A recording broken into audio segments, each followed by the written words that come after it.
मेरे आका सल्लल्लाहु अलैहि वसल्लम के दीवानों गुफ्तगू को दो हिस्सों में तकसीम करते हैं।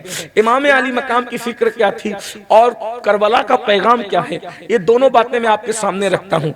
आप अंदाजा फरमाएं, इमाम हुसैन अगर कुछ ना भी करते, सिर्फ घर में बैठे रहते, तो ये मेरा ईमान है हर सुन्नी मुसलमान इमाम अली मकाम को दिलो जान से चाहता। उसकी वजह ये है, इतने बड़े बाप के बेटे हैं, अल्लाह अकबर, जिसके बाप का हाल ये है कि वो वलियों के ताजदार है, वलियों के सुल्तान है, और ऐसे सुल्तान है, मैं लोगों को बार बार ये सबक जो है वो देने की कोशिश करता हूँ कि मौलाए कायनात की अजमत बुजुर्गी का कोई अंदाजा तो लगाए कि अल्लामा काजी सनाउल्लाह पानीपती रहमतुल्लाह अलैह तफसीर मजहरी में लिखते हैं कि हजरत आदम अलैहिस्सलाम के दौर से लेकर आज तक कोई भी जो वली बना है वो अली मुर्तजा के फैजान से वली बना है।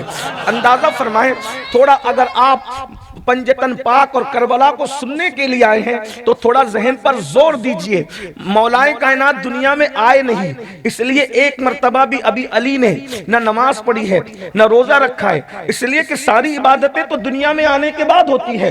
दुनिया में आने से पहले इबादत कहाँ होती है? और अगर दुनिया में आने से पहले कोई इबादत कर भी ले अपनी खुसूसियत की बुनियाद पर, तो फिर उस इबादत को अमाल में यानी कि अज्र वाले अमाल में शुमार नहीं किया जाता, इसलिए कि दुनिया दारुल अमल है और दुनिया के अलावा पहले और बाद दारुल अमल का कोई तसव्वुर नहीं है। अल्लाह अकबर, हजरत आदम अलैहिस्सलाम के दौर से लेकर, ये काजी साहब लिख रहे हैं तफसीर मजहरी के अंदर, आदम अलैहिस्सलाम के दौर से लेकर यानी यूं कह ले अपनी जबान में उम्मत आदम में, उम्मत नूह में, उम्मत शीस में, उम्मत सुलेमान में, उम्मत दाऊद में, उम्मत अय्यूब में, उम्मत यूसुफ में, उम्मत याकूब में, उम्मत मूसा में, उम्मत उजैर में, उम्मत ईसा में, उम्मत मोहम्मदिया में जितने भी वली बने हैं वो मौलाए कायनात के फैजान से वली बने हैं। अब आपसे पूछना चाहता हूँ, हुजूर की उम्मत की विलायत में तकसीम करने की बात तो अपनी जगह है क्योंकि अभी अली पैदा हो चुके हैं, लेकिन अली मुर्तजा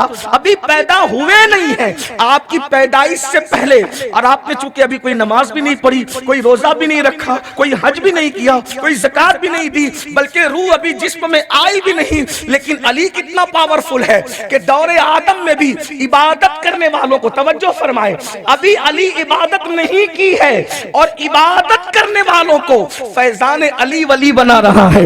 अंदाजा फरमाए कितना बड़ा बाबा इमाम अली मकाम का, इमाम हुसैन के बाबा की असमत का कोई अंदाजा लगाए, इतने बड़े बाप के बेटे हैं। अल्लाह अकबर, अगर और बात आपको वाज़े करनी है तो अंदाजा फरमाए, अल्लाह के रसूल सल्लल्लाहु अलैहि वसल्लम जिसको अपने कंधों पर चढ़ाए, रसूलुल्लाह जिसको अपने कंधों पर चढ़ाए, गौर फरमाए, मौलाए कायनात को फतेह मक्का के दिन अल्लाह के रसूल अलैहिस्सलाम कहते हैं अली मेरे कंधों पे चढ़ जाओ। मौलाए कायनात फरमाते हैं जब मैं रसूलुल्लाह के कंधों पे चढ़ा तो हुजूर ने मुझे इतना बुलंद कर दिया, मुझे ऐसा लगता था कि मैं आसमानों के किनारों को छू लूंगा।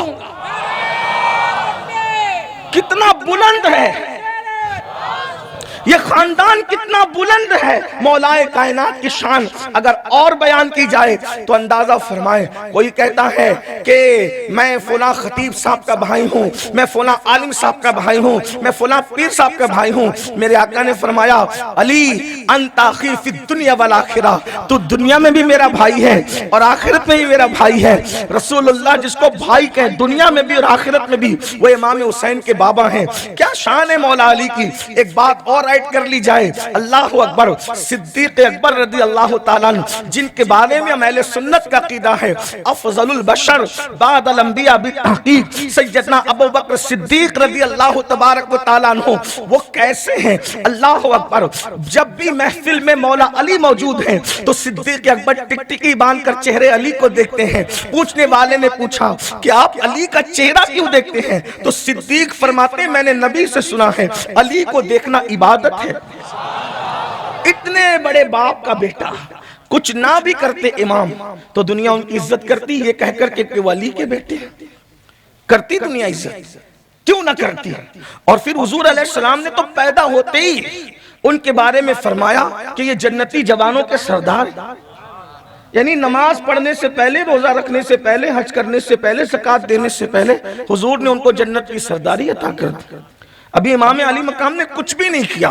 हुजूर ने कहा जन्नती जवानों का सरदार, दोनों भाइयों के लिखा अल हसन वल हुसैन सैयदा शबाब अहलिल जन्ना, ये जन्नती जवानों के सरदार। इसका मतलब हुजूर ने यह भी बता दिया कि ये जन्नत में जाएंगे, और जन्नत में भी ये मुक्तदी बनकर नहीं बल्कि मुक्तदा बनकर जाएंगे, रियाया बनकर नहीं बल्कि आका बनकर जाएंगे, हाकिम बनकर जाएंगे, सरदार बनकर जाएंगे, सैयद बनकर जाएंगे। हुजूर ने तो पहले ही दिन कह दी, डिग्री मिल गई। लोगों को इम्तिहान के बाद डिग्रियां दी जाती है, इमाम अली मकाम को हर इम्तिहान से पहले डिग्री अता कर दी गई, जन्नती जवानों के सरदार की डिग्री। मौला मुश्किल कुशा के बारे में मैंने चंद रिवायतें पढ़ी है, बार बार मैं पढ़ता ही रहता हूँ, आप सुनते ही रहते हैं, लेकिन इतने बड़े बाप के बेटे, मां कितनी बड़ी, कुछ नहीं करते, सिर्फ सैयदा के लाल कहलाते तो भी लोग इज्जत करते, तो भी लोग ताजीम करते। कितनी बुलंद है सैयदा, इतनी अजीम तर है सैयदा, इतनी अजीम तर कि अल्लाह के रसूल सल्लल्लाहु अलैहि वसल्लम ने इरशाद फरमाया कि इसके राजी होने से खुदा राजी होता। आप अंदाजा कर लें, जिसकी रजा पर मौकूफ है रज़ाए इलाही। क्या फरमाया कि इसके राजी होने से खुदा राजी होता। बुखारी शरीफ की हदीस से बार बार लोग पढ़ते हैं, और इनके नाराज होने से खुदा नाराज होता। यानी जो इनको नाराज कर दे, अब उसका नमाजी होना नहीं देखा जाएगा, उसका हाजी होना नहीं देखा जाएगा, उसका ईमान वाला होना नहीं देखा जाएगा, उसकी दाढ़ी उसकी टोपी नहीं देखी जाएगी। सैयदा को नाराज कर दिया, अल्लाह के रसूल फरमा रहे अल्लाह नाराज हो गया। यहां पर एक रिवायत याद आई मुझे, एक सहाबी, उनका नाम था मिस्वर, उनके पास इमाम हसन के शहजादे इमाम हसन मुसन्ना ने अपने लिए रिश्ता तलब किया। सहाबी रसूल से कहा आपकी बेटी से मैंने निकाह करना है। सहाबी रसूल से, मुझे आपकी बेटी से निकाह करना है। कौन? हजरत इमाम हसन मुसन्ना। ये हसन मुसन्ना कौन है? इमाम हसन के बेटे हैं, इमाम हसन मुश्तबा के शहजादे इमाम हसन मुसन्ना। वो रिश्ता तलब कर रहे हैं। वो सहाबी आते हैं और आने के बाद कहते हैं तुम्हें कौन रिश्ता नहीं देगा, क्योंकि वो सहाबी लोग थे ना, और सहाबा अहलुल बैत से जितना प्यार करते थे उतना कौन किससे कर सकता है। सहाबा किराम के प्यार का अंदाज ही निराला था। सहाबा किराम तो कहते थे कि हम अल्लाह के रसूल अलैहिस्सलातु व तस्लीम की तकरीम, हुजूर अलैहिस्सलाम की ताजीम अहले बैत को करके हुजूर अलैहिस्सलाम की खुशी के तलबगार होते हैं। यानी जो ताजीम मुस्तफा जान रहमत की जात की करते थे, उनके बाद उनके खानदान की ऐसे ही ताजीम करते थे। हुजूर अलैहिस्सलातु व तस्लीम का वो जितना एहतराम करते थे, हुजूर अलैहिस्सलाम के बाद अहलुल बैत का वो ऐसा ही एहतराम करते थे। खुद सैयदना अबू बकर सिद्दीक रज़ी अल्लाह तआला अन्हु, एक मर्तबा सैयदा कायनात मखदूमा फातिमतुज़ ज़हरा से मुलाकात हुई, तो मुलाकात में सिद्दीक अकबर ने जो जुमले कहे ए अहलुल बैत, ए नबी के घर वालों, हम जो ईमान लाए, हमने जो नेक काम किए, हमने जो हिजरत की, हमने जो भी नेकियां की, या तो अल्लाह की रजा के लिए की, या तो रसूलुल्लाह की रजा के लिए की, या तो तुम अहले बैत को राजी करने के लिए किया है।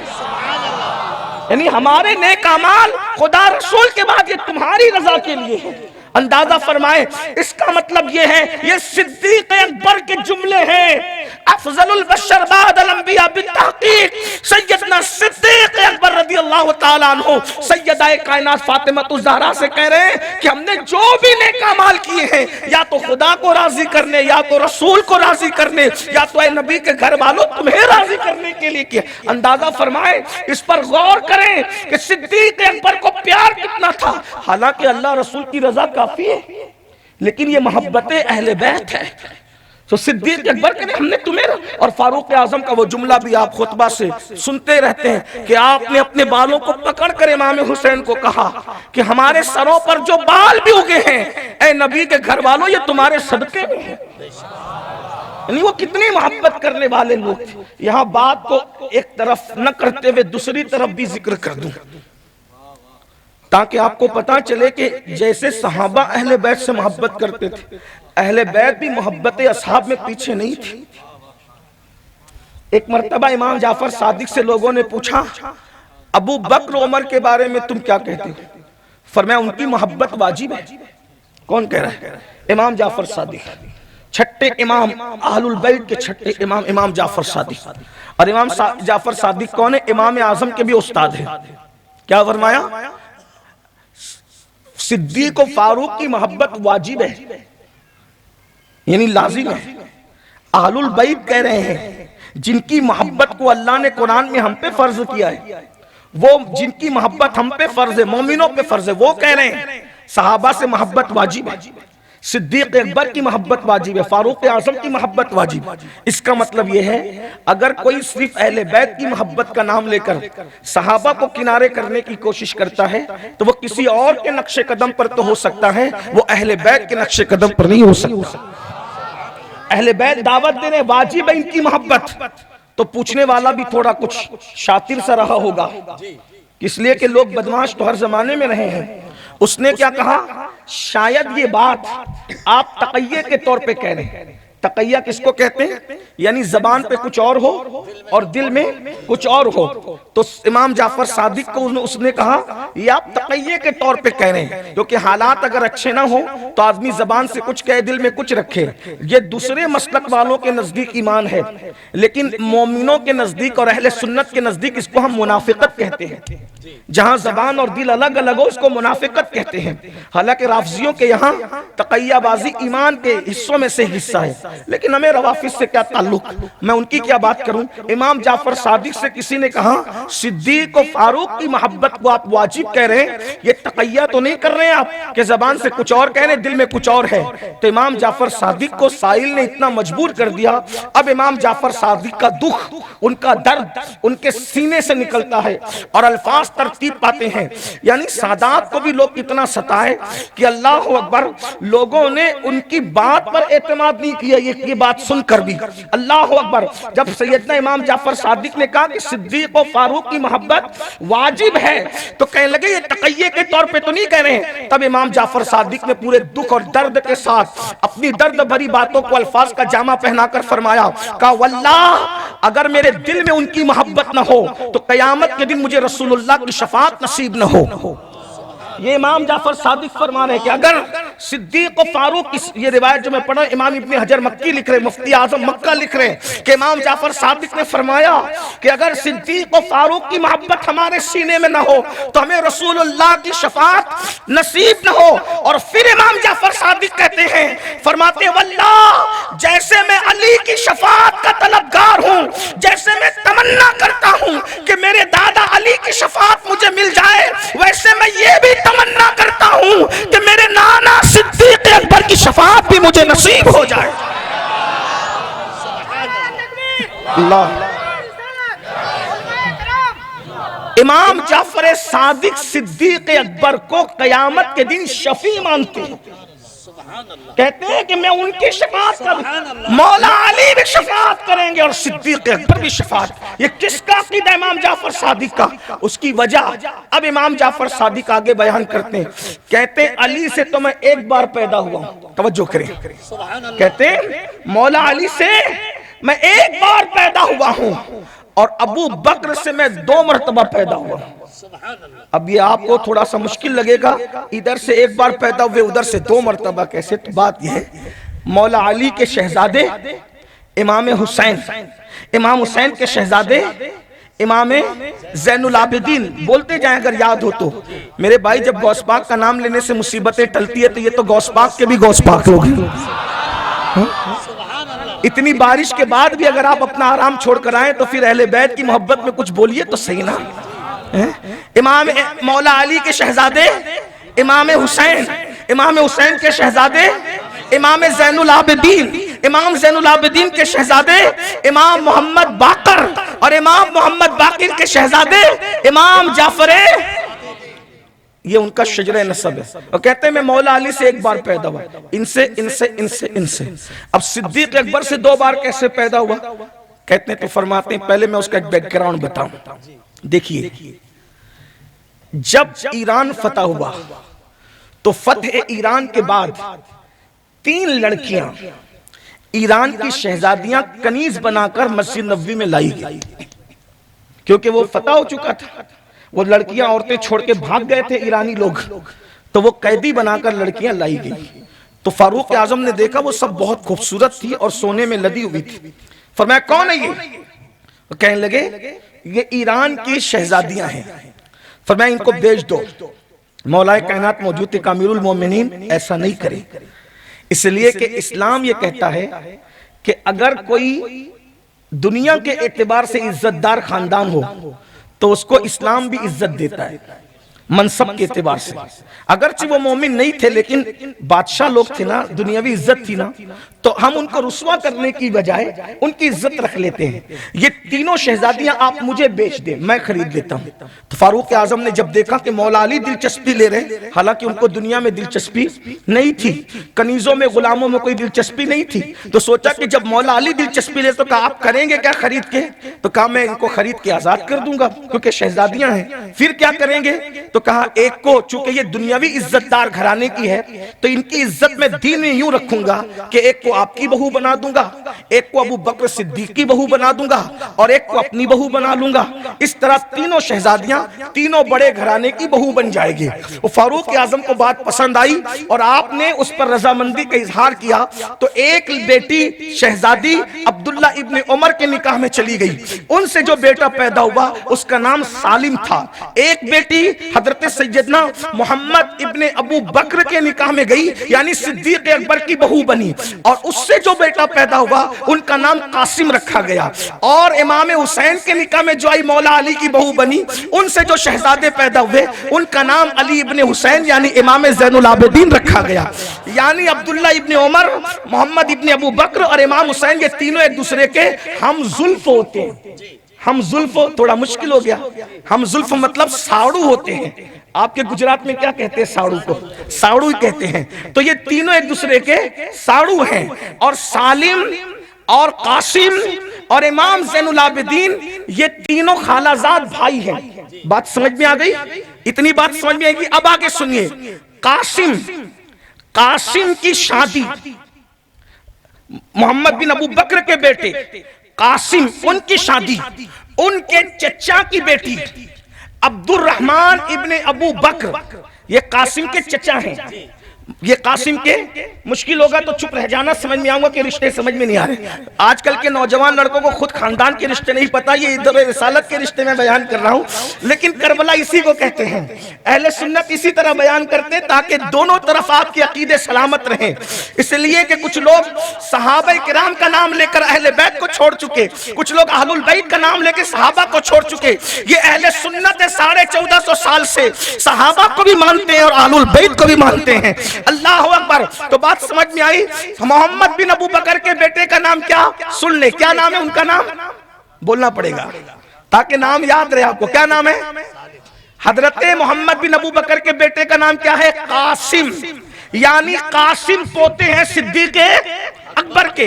अब सिद्दीक अकबर के दूसरे बेटे अब्दुर्रहमान इब्ने अबू बकर, ये कासिम के कौन होते हैं? चचा होते हैं। तो चचा की बेटी अस्मा बिनते अब्दुर्रहमान, अब्दुर्रहमान की बेटी अस्मा से किसका निकाह हुआ?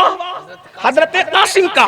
तो इसका मतलब ये कासिम के जो दादा हैं वो भी अबू बकर सिद्दीक हैं, और अस्मा के जो दादा हैं वो भी कौन है? अबू बकर सिद्दीक हैं। अब कासिम और अस्मा का निकाह होता है तो उससे एक बेटी पैदा होती है। उस बेटी का नाम उम्मे फरवा है, और उम्मे फरवा का निकाह इमाम मोहम्मद बाकिर के साथ होता है, और इमाम बाकिर से जो शहजादा पैदा होता है उसी को दुनिया इमाम जाफर सादिक कहती है। नारे तकबीर, नारे रिसालत, हजरत सैयद अमीरुल काब। अस्मा जो पैदा हुई वो किसके जरिए से? सिद्दीक अकबर की वजह से।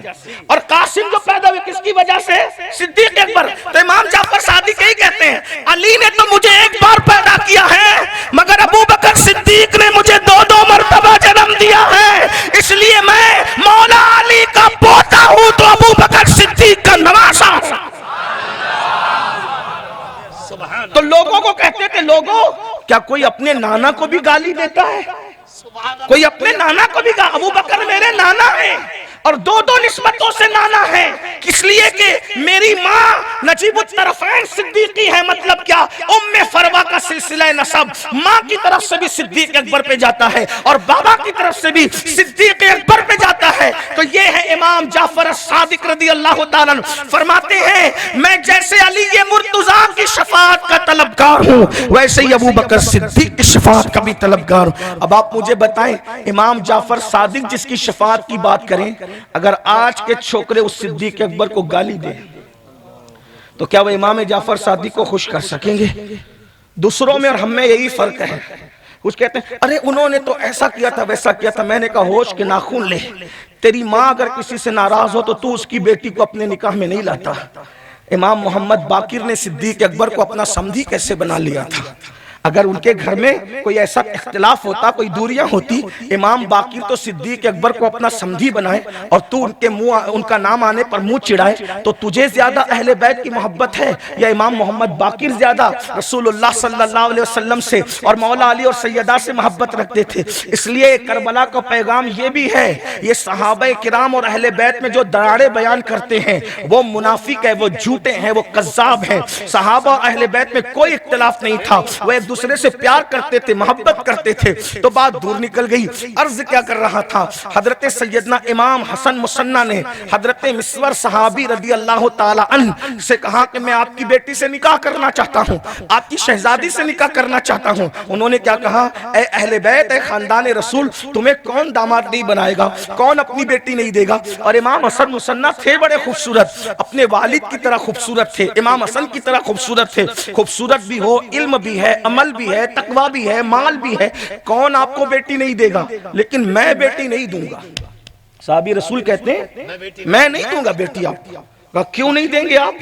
का इसलिए कि आपके निकाह में सैयदा फातिमा की बेटी पहले से मौजूद है। ए हसन मुसन्ना, तुम्हारी दादी फातिमतुज़ ज़हरा की एक बेटी तुम्हारे निकाह में पहले से मौजूद है। मतलब क्या, पोती भी बेटी होती है ना, पोता भी बेटा ही होता है। तो ये इमाम हसन मुसन्ना के निकाह में इमाम हुसैन की शहजादी सैयदा फातिमा सुगरा पहले से निकाह में मौजूद थी। तो कहा फातिमा सुगरा जब तुम्हारे निकाह में है, अब मैं सौकन के तौर पर अपनी बेटी दूंगा तो इससे तुम्हारी दादी फातिमा का दिल दुखेगा, और जब फातिमा का दिल दुखेगा तो फातिमा का दिल दुखाने से अल्लाह नाराज होता है। मेरी बेटी को कहीं से भी रिश्ता आएगा और रिश्ता दे दिया जाएगा, लेकिन आपको इसलिए नहीं दूंगा कि तुम्हारे निकाह में फातिमतुज़ ज़हरा की पोती मौजूद है और उनकी पोती पर किसी को सौकन आ जाए, ये फातिमतुज़ ज़हरा को गवारा नहीं होगा, क्योंकि उनके नाराज होने से अल्लाह नाराज हो जाता है। इसलिए मैं उनको नाराज नहीं करूंगा। हालांकि उस वक्त सैयदा फातिमा पर्दा फरमा चुकी थी, तो लोगों को पता होना चाहिए। लोग कहते हैं मर के मिट्टी में मिल जाते हैं, मैं कहता हूं सहाबी का अकीदा है कि कब्र में अल्लाह वाले उसी तरह देखते हैं, सुनते हैं। इसीलिए तो सहाबी कह रहे हैं कि तुम्हारी दादी को तकलीफ पहुंचेगी। यानी सहाबी का अकीदा यह था कि फातिमा अब भी कब्र अनवर में जलवागर है और उनका दिल दुखेगा तो अल्लाह नाराज होगा। अंदाजा फरमाए तो सैयदा वो हैं, अल्लाह अकबर, मखदूमा वो हैं जिनके बारे में आका फरमाते हैं जिसने फातिमतुज़ ज़हरा को नाराज किया उससे अल्लाह नाराज होता है, और जिसने फातिमा को राजी किया उससे अल्लाह राजी होता है। राजकोट वालों, आप इमाम की मोहब्बत में आए, सैयदा देखकर मुस्कुरा रही होगी, अपने लिए रजा का सामान हो रहा होगा। अंदाजा फरमाएं तो इमाम अली मकाम की अम्मी जान इतनी बड़ी थी कि अल्लाह उनकी नाराजगी से नाराज होता है और उनकी रजा से राजी होता है। और कितनी अजीम इस रिवायत को अब इस अंदाज से सुनिए। कई कुतुब के अंदर मौजूद है कि जब सैयदा कायनात मखदूमा फातिमतुज़ ज़हरा जब पुलसरात से गुजरेगी तो जितनी हदीसें मेरी नजरों से गुजरी, हालांकि कोई मैं मुहक्किक और कोई इल्म वाला आदमी बहुत ज्यादा नहीं, एक तालिबे इल्म हूं, लेकिन जितनी रिवायतें मैंने इस उन्वान पे पढ़ी है इसमें नाम नहीं आया। तवज्जो चाहता हूं, सादात की उलमा की बात समझ में आए तो दुआ देना। अल्लाह के रसूल ने फरमाया अर्श के पीछे से या अर्श के नीचे से निदा आएगी। कहां से निदा आएगी? अर्श के पीछे से, अर्श के नीचे से। हालांकि अर्श का कोई आगा पीछा नहीं है, अर्श के नीचे से तहते अर्श से निदा आएगी, या यूं कह ले पर्दाए गैब से निदा आएगी। क्या? महशर वालों, अपनी गर्दन को झुका लो, आंखों को बंद कर लो, फातिमा बिनते मोहम्मद पुलसरात से गुजर रही। कौन ऐलान करेगा? आज तक उस ऐलान करने वाले का नाम ओपन नहीं हुआ। अगर कोई फरिश्ता ऐलान करता तो यह कहा जाता कि जिब्रील ऐलान करेंगे, मिकाईल ऐलान करेंगे, इजराइल ऐलान करेंगे, इसराफील ऐलान। निदा कहां से आएगी? सूफिया कहते हैं वो निदा किसकी होगी? इसलिए कि फरिश्ते का नाम नहीं, नबी का नाम नहीं, ऐलान करने वाले का नाम, बस ये कि मुनादी निदा करेगा, निदा देने वाला निदा करेगा। इश्क वाले कहते हैं कहीं ये निदा कुदरत की तरफ से तो नहीं हो रही है क्या? नजरें नीची कर लो, गर्दनों को झुका लो। इसीलिए हमारे बड़े बड़े मुहद्दिसीन और बिलखुसूस अल्लामा कमरुद्दीन सियालवी रहमतुल्लाह अलैह जब भी सैयदा का नाम आता था तो गर्दन कर झुका लेते। क्यों? कहा कि जब वहां गर्दनें झुकेगी उनके नाम पर, जब वहां उनके नाम पे गर्दनें झुकेगी तो यहां नहीं झुके। तो जब ये हदीस वो खास तौर पे पढ़ते पढ़ाते थे तो खास तौर पर गर्दनें आंख बंद करके झुकाते थे कि जब वहां गर्दनें झुकनी है तो यहां भी झुकनी चाहिए। ये एहतराम है कि पूरा महशर गर्दनें झुका लेगा। और फिर हदीस पाक में आता है, इस रिवायत को कसरत से बयान किया गया है, हदीस पाक में आता है जैसे बिजली कूदती है सैयदा कायनात मखदूमा कायनात फातिमातुज़ ज़हरा 70,000 हूरों के झुरमुट में पुलसरात से गुजर जाएगी। और ये शान क़यामत के दिन किसी की बयान नहीं की गई। अगर ये शान किसी की बयान की गई है कि 70,000 हूरों के झुरमुट में कोई बिजली की तरह गुजरने वाला है तो वो सिर्फ और सिर्फ सैयदा फातिमातुज़ ज़हरा के साथ। इतने बड़ी माँ, इतनी अजीम माँ के बेटे, इतनी अजीम माँ के बेटे। औरतों में तो ये बात सिर्फ सैयदा के लिए बयान हुई। और फिर उसके बाद साहिब रूहुल बयान लिखते हैं अल्लामा इस्माइल हक्की कि सैयदा फातिमातुज़ ज़हरा की रूह हजरत इज़राइल ने कब्ज़ नहीं की, बल्कि रिवायतों में आया कि फातिमातुज़ ज़हरा की रूह अल्लाह खुद कब्ज़ फरमाया। इस पर कुछ लोगों को तरद्दुद होता है कि ये कैसे हो सकता है।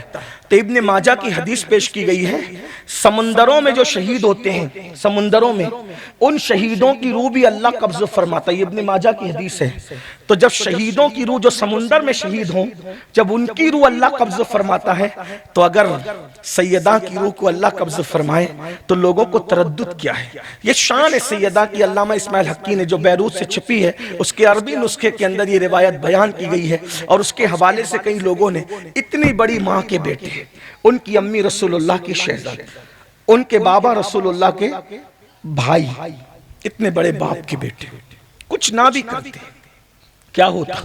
कुछ नहीं होता। इज्जत करते लोग, हाथ चूमते लोग, ताजीम करते लोग। लेकिन इमाम हुसैन ने ये नहीं किया कि सिर्फ माँ और बाप की निस्बत को सामने रखकर वो खामोश नहीं बैठे। इमाम ने अपना तारुफ खुद पेश किया, मैं क्या हूं। अब सुनिए असल गुफ्तगू, मैंने तो सिर्फ तमहीद के तौर पे ये बात की। असल मैं क्या हूं, क्या है हुसैन पाक, इमाम हुसैन क्या है। तो दो लफ्जों में जिससे आप टकराए थे, जिससे आपने टक्कर ली थी, वो यजीद है और आप हुसैन पाक। दोनों का तारुफ ये कि यजीद नफ्स परस्त और इमाम हुसैन खुदा परस्त। और आपने यजीद को नंगा किया और क़यामत तक के हर यजीद को नंगा किया। अब यजीद पहचानना हो, तवज्जो, यजीद पहचानना हो तो देखो कि मसलके यजीद पर कौन है।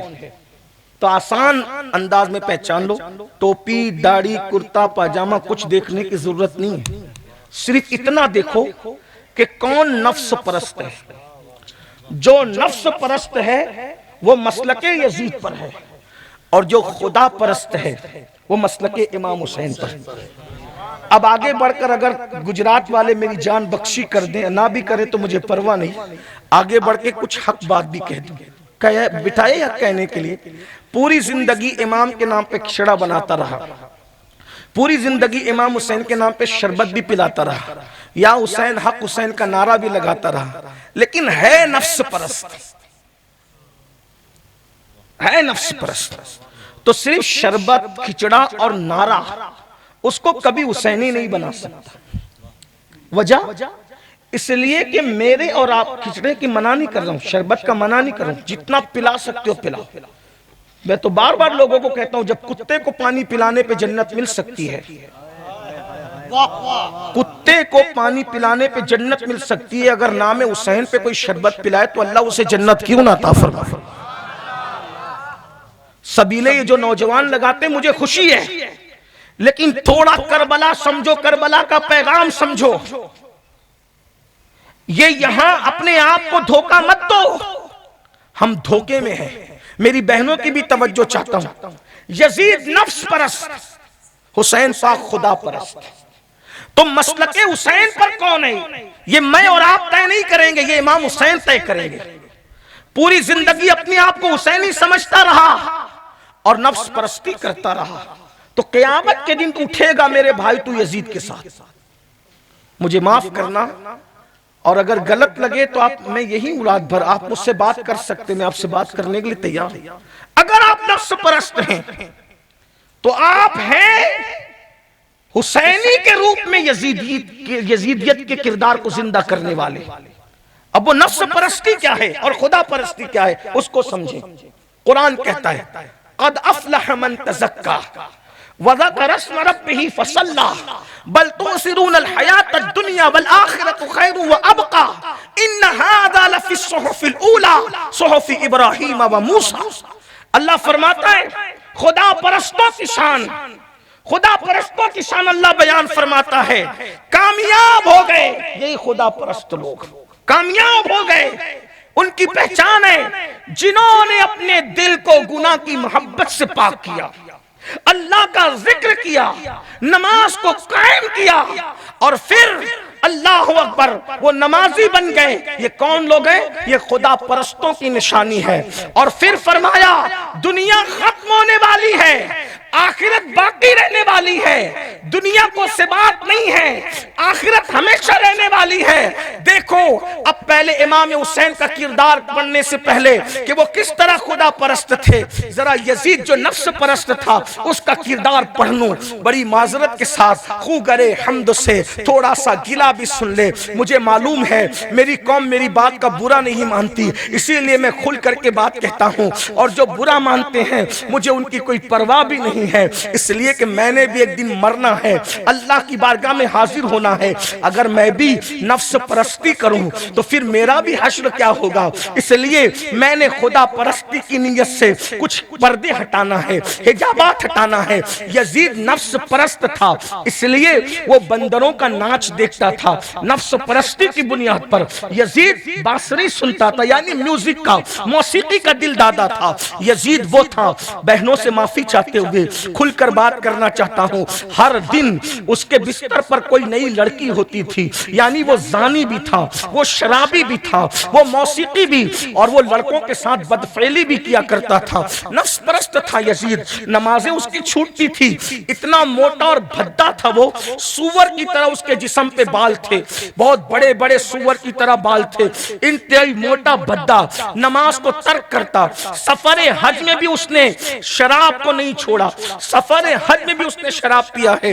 अंदाजा फरमाएं राजकोट वालों, मैं तुमसे पूछना चाहता हूं, हुसैनियत को जो हमने समझ रखा है 3 दिन जलसा कर लें, 10 दिन जलसा कर लें, चंदे से सबील बांट लें, या फिर कुछ लोग और आगे बढ़ के चले भाई कड़ा पहन लेते हैं, कुछ नाड़े पहन लेते हैं, या हुसैन हक हुसैन के नारे लगा लेते हैं, यही हुसैनियत है, इसी में कौम कैद हो गई है।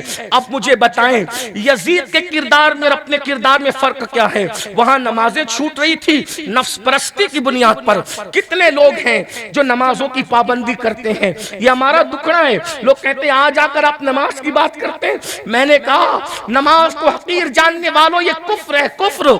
मेरे अल्लाह ने 700 मकाम पर कमोबेश नमाज का हुक्म दिया, इतनी ताकीद अल्लाह ने किसी चीज के बारे में नहीं फरमाई।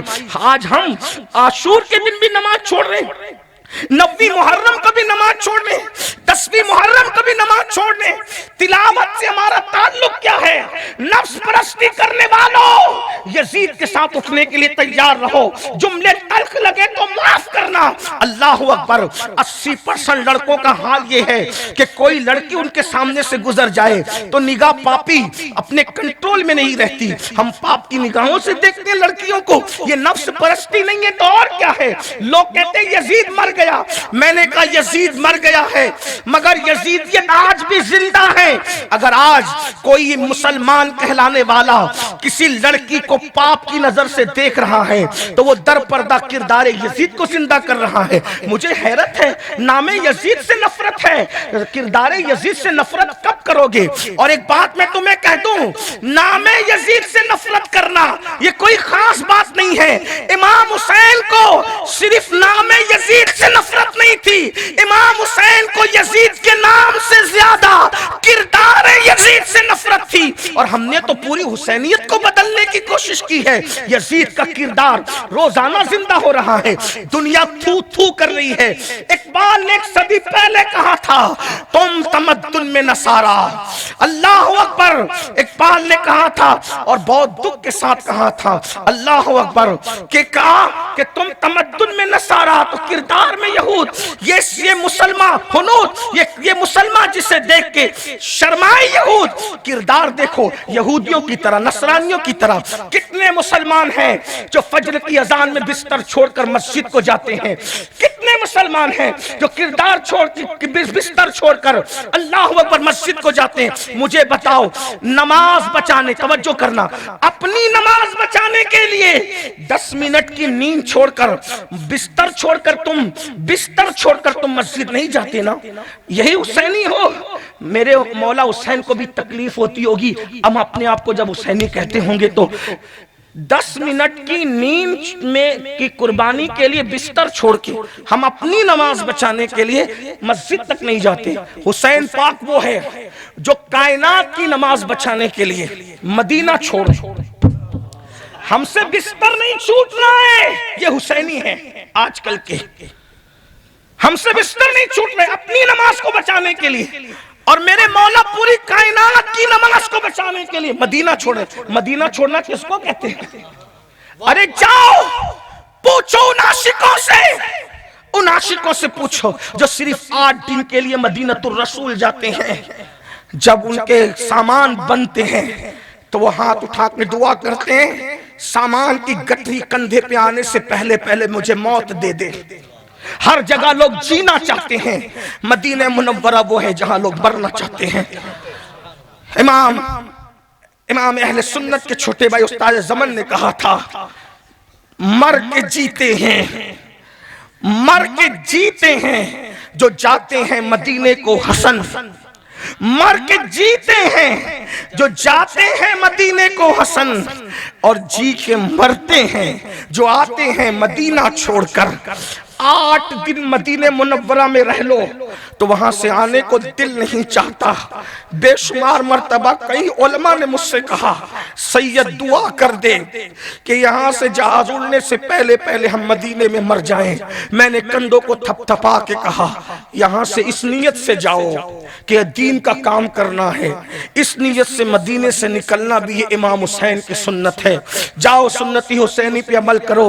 हजरत मुहद्दिस आजम के चौचवी ने कहा था कि मदीने के कुछ काम करना है सैयद, मदीने के कुछ काम करना है सैयद। मदीने से मैं इसलिए जा रहा हूं, मेरे और आप जैसा गुलाम हुजूर का 8-9 दिन मदीने मुनव्वरा रहता है तो मदीना छोड़ने को दिल नहीं चाहता। ऐ मेरे इमाम, कायनात की नमाज बचाने के लिए आप मदीने मुनव्वरा छोड़ रहे हैं। मदीने में क्या है हमारा, मदीने में क्या है, मदीने मुनव्वरा में हमारा क्या है, मदीने मुनव्वरा में हमारा क्या है। ये बयान करने की बजाय ये कहूं इमाम हुसैन का तो सब कुछ मदीने मुनव्वरा में था। पैदा मदीने मुनव्वरा में हुए थे, गुट्टी मदीने मुनव्वरा में दी गई थी, उंगली पकड़ करके चलना रसूलुल्लाह ने मदीने में सिखाया था। जब मेरे इमाम कहते थे नाना आप घोड़े पे बैठते हैं, मुझे भी घोड़ा चाहिए। तो कायनात ने देखा, पुश्त जमीन ने देखा, चश्मे फलक ने देखा। क्या यादगारें थी मेरे इमाम की, जब मेरे इमाम ने कह दिया बचपने में, नाना आप घोड़े पे बैठते, मुझे भी घोड़ा चाहिए। तो रसूलुल्लाह ने दोनों घुटने जमीन पे रख दिए और दोनों हाथ जमीन पे टेक दिए। शहजादे हुसैन, ये लो तुम्हारी सवारी आ गई। अल्लाह अकबर। गौर करें, ये बचपन की यादें इमाम हुसैन की मदीने मुनव्वरा से वाबस्ता थी।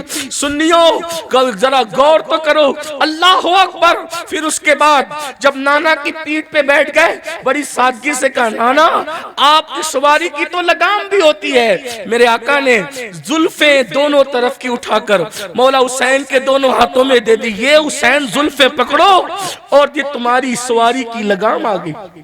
ये बचपन की यादें, रसूलुल्लाह का वो कंधों पे उठाकर मदीने तैयबा की गलियों में लेके घूमना।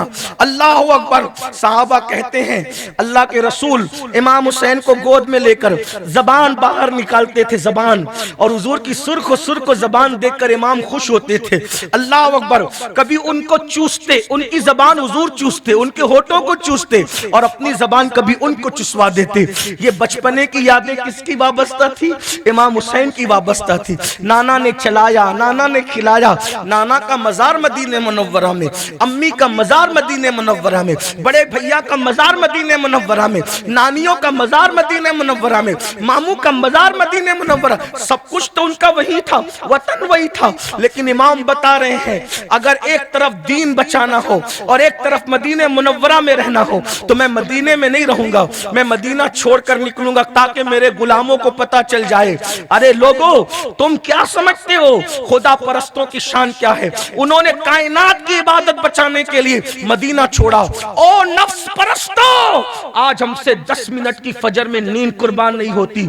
मैं बहुत दुख के साथ कहता हूं, बहुत पछताओगे मरने के बाद। अगर यजीद के साथ उठना नसीब होगा तो बहुत पछताओगे, हाथ मलते रह जाओगे। ये दुनिया की जिंदगी है मेरे भाई, आज तौबा कर ले, आज बदल ले, खैमा तब्दील कर ले। जैसे हुर ने ऐन मौके पर खैमा बदल लिया था। ए हुर, अपने जमाने के हुर लोगों, आओ यजीदी किरदार से तौबा करो, बदलो। बताओ तो सही, यजीद नफ्स परस्त था, वो बंदरों का नाच देखता था, लड़कों के साथ बदफेली करता था। रात के 3-3 बजे तक मोबाइल में क्या देख रहे हो? मोहल्ले के चंद लड़के मिलकर वाईफाई लगाते, क्या देखते हैं, क्या देख रहे हो?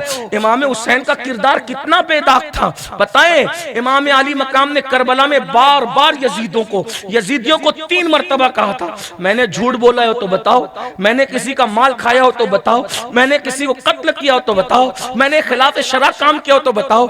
यजीदी आपकी गर्दन उड़ाना चाहते थे लेकिन किसी में हिम्मत नहीं थी कि कह सके कि आपने झूठ बोला है। यानी इमाम हुसैन इतने सच्चे थे, इमाम हुसैन इतने पाकदामन थे, इतने पारसा थे, दुश्मन भी किरदार की गवाही देने पे मजबूर है। अपना किरदार क्या है? अल्लाह अकबर। चोरी मुसलमान करे, बल्कि जलसों में ऐलान करना पड़ता अपना मोबाइल संभालो।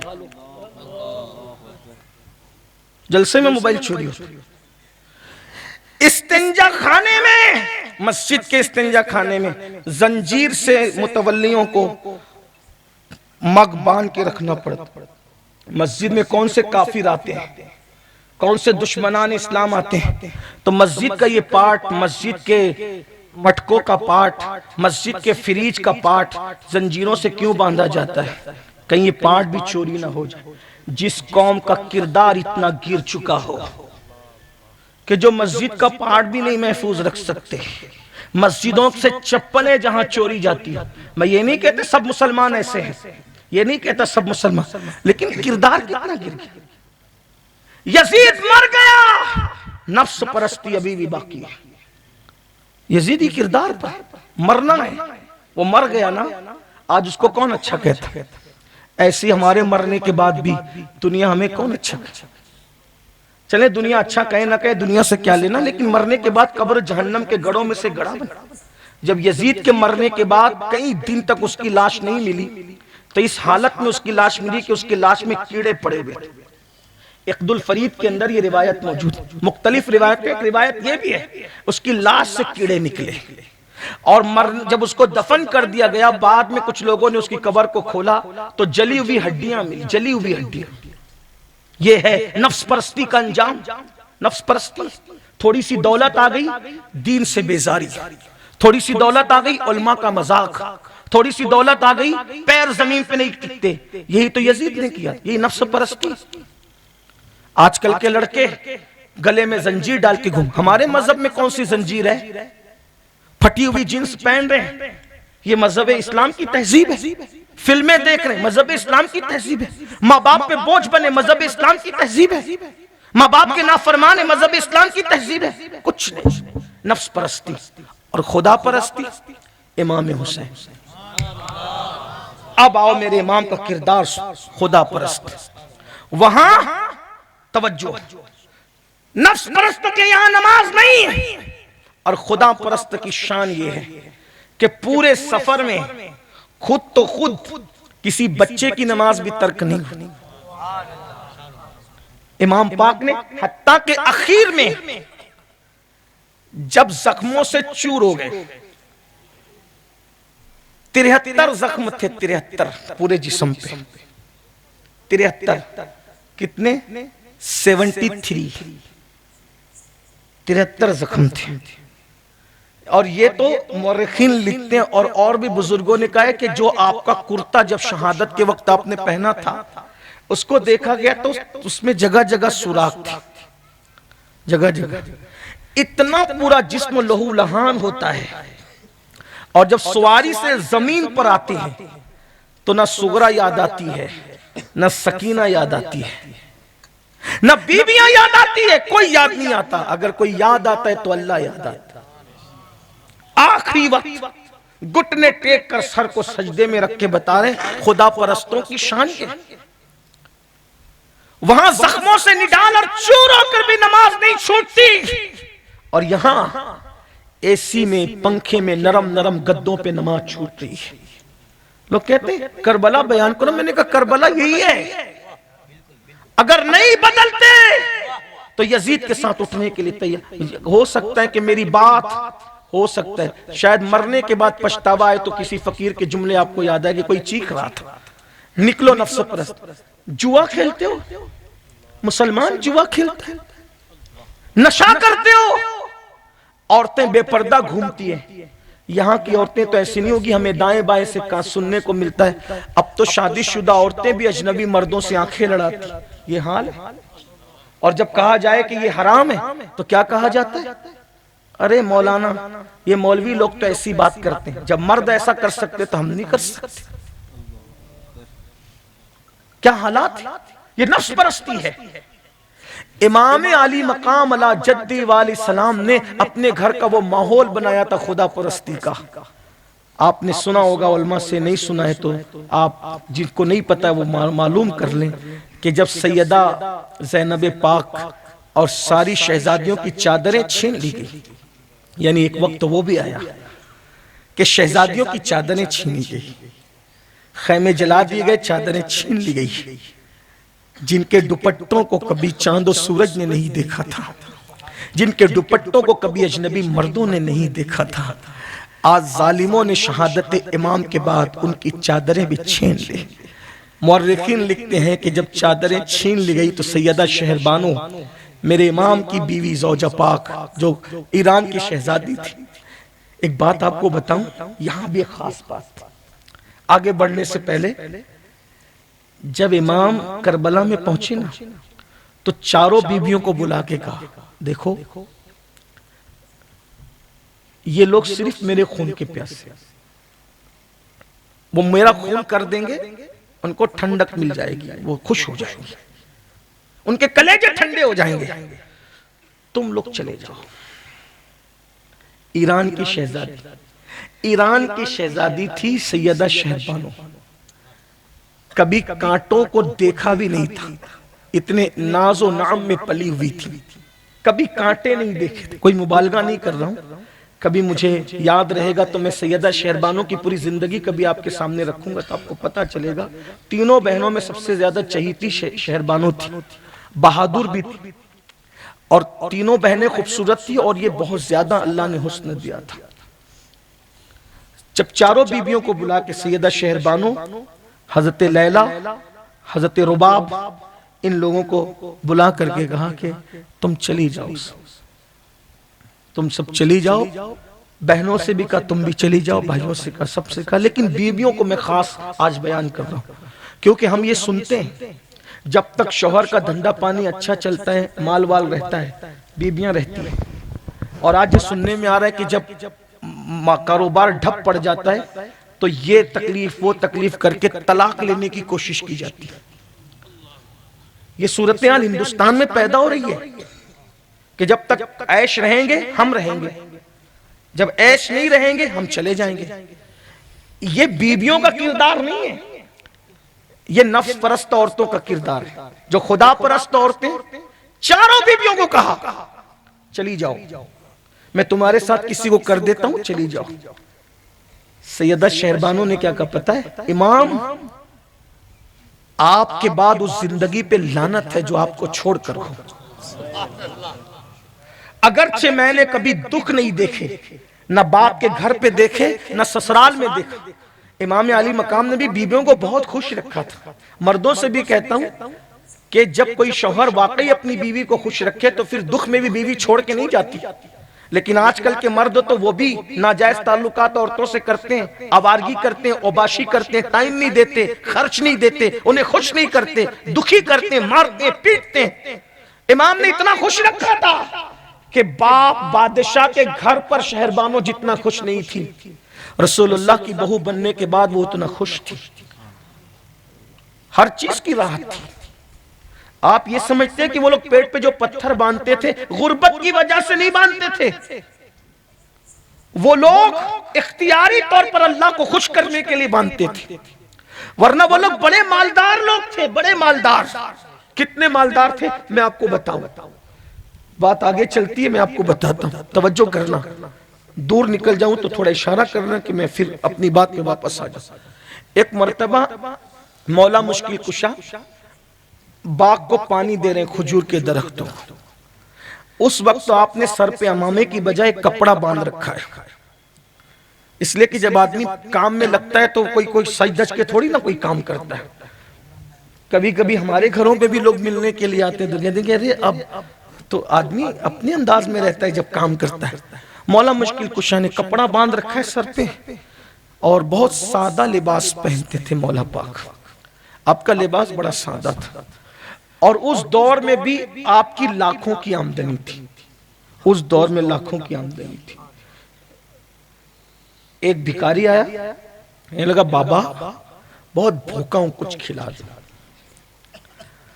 आपने फरमाया मैं घर से तोशा लेकर आया था, जो मैं खाता हूं वो तुझे दे दूं? का दे दो। वो पहचाना नहीं उसने मौला पाक को। तो मौला पाक ने अपनी थैली से कई दिन की सूखी रोटी निकाली और रोटी निकाल के उसको दिया। उसने रोटी देखा, चेहरा देखा, वो तोड़ने लगा तो रोटी उससे टूटी नहीं। आपने तोड़ के दी, उससे चबाई नहीं जा सकी। वो बोला कि कई दिन का भूखा हूं, ये रोटी मुझसे नहीं चबाई, कमजोर आदमी। फरमाया एक काम कर, अगर तू ये रोटी नहीं चबा सकता तो ये कूफा में फला मोहल्ला है, उस मोहल्ले में दो खूबसूरत जवान आपको दिखेंगे, एक का नाम हसन इब्न अली है, एक का नाम हुसैन इब्न अली है। उन लोगों का लंगर चलता है यहाँ, वहां जाके खा ले। आपने एड्रेस बता दिया, वो वहां गया तो दस्तरखान लगा था और सैकड़ों लोग खा रहे थे और किस्म किस्म के खाने सजे हुए थे दस्तरखान पे। सब मजे ले लेके खा रहे थे और शहजादे खिला रहे थे। आजकल घर की शादी हो तो भी आदमी नौकरों को लगाता है, लेकिन वहां फकीरों को भी ये शहजादे खिला रहे। रह के फाके में गरीबों को खिलाने वाले ऐसे होते हैं मोहम्मद के घराने वाले। ये खुदा परस्त लोगों का तरीका, खुद खिलाने। बड़ी माजरत के साथ ये भी कह दूं, अगर आज दो चार लोग अपने मानने वाले हो जाते हैं तो हम अपने बाप को भी पानी देने में शर्म करते हैं। पीर के जूते भी सीधी करने में लोगों को शर्म आती है। लोग मुझे मानते हैं ना, तो मैं पीर का जूता सीधा कर दूंगा तो क्या होगा, बाप को पानी दे दूंगा तो क्या होगा। और वहां जन्नती जवानों के सरदार फकीरों को खिलाने खड़े रह करके। बहरहाल बहुत मुख्तसरी करना है, मुख्तसर कर रहा हूं। जब वो खा चुका, खाने के बाद वो देखता है और चुपके से खाना थैली में डालता है। इमाम हसन पाक की नजर पड़ती है, क्या कर रहे हो? बाबा यहाँ रोजाना 2 बार लंगर बंटता है, ये खाना छुपा के ले जाना अच्छा नहीं, ले जाओगे शाम को बासी खाओगे, एक काम करो शाम को फिर आना ताजा खा लेना। यहाँ मुसलसल लंगर बंटता है, रोज बंटता है। ये जो गरीब नवाज के यहाँ बंट रहा है ना, ये कहीं और से नहीं सीखा, ये अपने बाप दादाओं से सीखा। ये गौस पाक के यहाँ जो बंट रहा है ना, ये सब वहीं की रिवायत, महबूब इलाही ने बांटा, सब वहीं की रिवायत है। लोग खा के डिकार नहीं लेते, ये वो लोग हैं जो भूखे रह के खिलाते हैं। ये है खुदा परस्त लोग। वो तो खा खा करके सारी दुनिया को चट कर गया, खबीस मलऊन, और पूरी दुनिया पे बोझ बन के बैठा रहा वो नफ्स परस्त। और आज अपना भी हाल वही है, सिर्फ खा रहे हैं। अगर बहन आ जाए छुट्टियों में अपने बच्चों को लेकर तो भाई पे बोझ पड़ता है, ये कैसे आ गई। मेहमान आए तो बोझ पड़ता है, ये कैसे आ गए। रिश्तेदार आ गए तो बोझ पड़ता है। वहां कोई रिश्तेदारी नहीं थी, फकीरों को खिला रहे थे। कहा बाबा यहाँ 2 बार रोजाना खाना बंटता है, ताजा आके खाना, ऐसे मत ले जा। उसने कहा ओ जवान, मैं अपने लिए नहीं ले जा रहा हूँ। कहा फिर? कहा वो बाबा है ना, वो मजदूर सा, वो बाग में काम कर रहा है, उसके पास सूखी सी रोटी है, और वो सूखी सी रोटी मुझसे चबाई नहीं गई, तो मैंने सोचा उसने मुझ पे एहसान किया तो मैं भी उस पे एहसान करूं। तो क्या एहसान? का उससे उसकी सूखी रोटी वो चबा के खाएगा। सोचा मोहल्ले में इतना अच्छा खाना मिल रहा है, एक से एक खाना, वो सूखी रोटी क्यों चबा रहा है। उसने मुझे यहाँ का पता बताया था, तो उसने एहसान किया तो मैं उसको ले जा करके खिला दूंगा। कहा कौन बाबा? तो कहा वो बाग में पानी दे रहा है दरख्तों को। कहा कैसा है उसका होलिया? तो कहा बड़ा खूबसूरत है, बड़ी सी दाढ़ी है, सीने को घेर रखी हुई, आंखें बड़ी बड़ी हैं, और एकदम सियाह और सफेद आंखें, गोल सा चेहरा है, भवे आपस में मिली हुई है, पेशानी चमकदार है, कपड़ा बांध रखा है, पसीने में शराबोर है, लेकिन दिखता बड़ा खूबसूरत है, बड़ा हसीन दिखता है। मैंने सोचा एहसान उसने मुझे किया, यहां तक पहुंचाया, मैं उसको खाना पहुंचा दूं। इमाम हसन ने कहा अच्छा वो बाबा जिसका तू जिक्र कर रहा है वो कौन है, तुझे पता है? कहा नहीं मैं नहीं जानता। हम कौन है तुझे पता है? कहा मैं अजनबी मुसाफिर हूं, मैं ना आपको जानता ना उसको जानता। कहा बाबा उसी बाबा का लंगर यहां बट रहा है।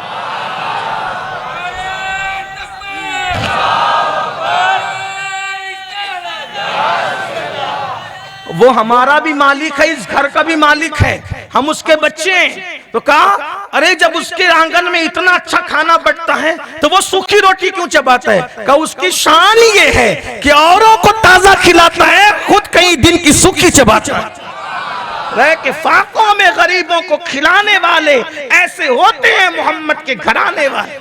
इस वाक़े को और भी बयान किया गया दूसरे अंदाज से, अल्लाह अकबर। तो ये वो लोग हैं, ये वो लोग हैं अल्लाह के रसूल सल्लल्लाहु अलैहि वसल्लम के अजीम खानदान के लोग। तो बात ये अर्ज कर रहा था, एक घर का माहौल था, बहुत राहत थी, सुकून था। जब मौला पाक ने कहा चले जाओ सब, तो बीवियों ने कहा लानत है उस ऐश पर और आराम पर जो आपको छोड़ के। मौला हर दुख सहेंगे आपके सामने, आपके बाद भी दुख सहेंगे आपकी खुशी के लिए, नहीं जाएंगे।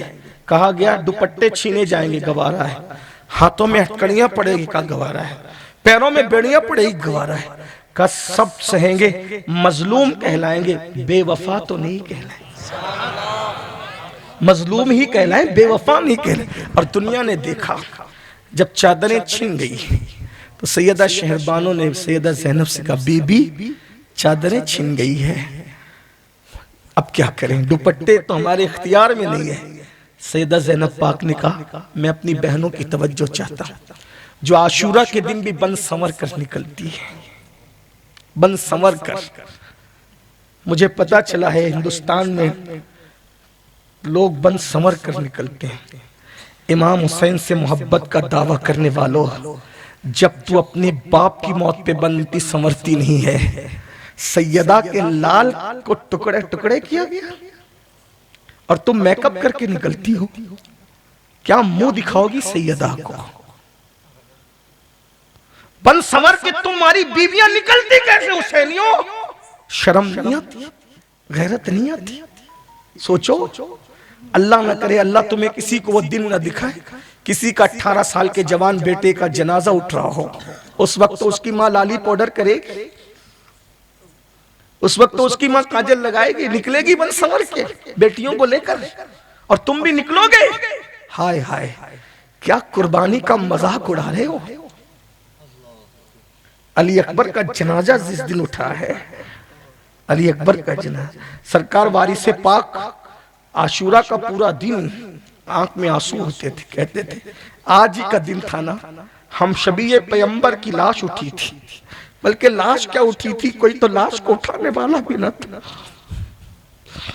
ये वो मजलूम घराना है जिनका जनाजा पढ़ने वाला कोई न था। ये वो मजलूम घराना है, 6 महीने के नन्हे का लाशा घोड़ों की टापों के नीचे कुचला गया है। उसी दिन मुसलमान धूम करते उसे। आप भी बन संवर के निकलते हो, आप भी बीवियां भी निकलती है। बल्कि अब तो ये है, मर्द औरतें मिलते हैं, एक दूसरे को धक्कम धक्कियां होती है, लड़कियां छेड़ी जाती है आशूरा के दिन। हाय हाय, क्या दिन दिखाया। वारे हुसैनियों, वारे हुसैन। और अगर उलमा मना करे तो उलमा को गालियां देते हैं। आशूरा के दिन तो तिलावत होनी चाहिए, आशूरा के दिन तो रोजा होना चाहिए, आशूरा के दिन तो दुरूद पढ़ना चाहिए, आशूरा के दिन तो नमाज़ें। इमाम शाह अब्दुल अजीज मुहद्दिस देहलवी कहते हैं, जब मैं आशूरा के दिन इमाम की फातिहा पढ़ता हूं तो इमाम की रूह को मैं अपने करीब महसूस करता हूं। रूह इमाम को, अरे आशिकों को करबला दिखाई जाती, कोई आशिक बनकर तो देखे। आशिकों को करबला दिखाई जाती है, कोई आशिक बनकर। लोग मुझे भले ही कोई पागल कह, दीवार जो कहे, लेकिन मैं सूफिया का गुलाम हूं। हमारे सूफिया ने कहा जो आशिक बने करबला उसे दिखाई जाती है। और हम लोग क्या कर रहे हैं, उसी दिन तो ठिट्टे होते हैं, उसी दिन तो जय वो माज़अल्लाह मौसीकी बजाई जाती है। सोचो कभी गौर किया होता, आले नबी को सिला क्या दिया, क्या सिला दिया, रसूमात, और सिर्फ रसूमात, सिर्फ रसूमात। जब सैयदा ज़ैनब पाक से शहरबानो पाक ने कहा बीबी दुपट्टे छीन लिए गए, क्या करें। फरमाया अल्लाह ने बड़े बाल इसलिए दिए थे कि जब दुपट्टे चेहरे छुपाने के लिए छीन लिए जाएं तो अपने पीछे के बालों को आगे कर लो, और अब भी बेपर्दगी मत होने दो। और बीवियों ने ऐसे ही किया, छुपाया अपने चेहरों को। और आज मेरी बहनें क्या कर रही, इमाम हुसैन खुदा परस्त, और खुदा परस्त हमेशा अल्लाह के दीन पर अमल करते हैं। हम सब कहीं ना कहीं नफ्स परस्त है, और ये यजीदियत है। खुदा परस्त बनो। इमाम हुसैन का अंदाज देखो, खुदा परस्त का अंदाज। बात समेट लूं, एंड की तरफ ले जाते। बारिश की वजह से देर से प्रोग्राम शुरू हुआ, इसलिए मैं अब एंड करता हूं बात का। खुदा परस्त की शान, अल्लाह रब्बुल इज्जत से मोहब्बत करने वाले की। 9 मुहर्रम को मैदान करबला के अंदर जंग शुरू हो गई। मुहर्रम शरीफ की 9 तारीख थी और जंग शुरू हो गई। इमाम अली मकाम अपनी तलवार को अपने हाथ पर यूं हाथ रखकर ऐसे आंख बंद कर बैठे हुए थे। अब्बास गाजी सरकारे मेरे मौला अब्बास गाजी कदमों के पास थे। ज़ैनब पाक खैमे में है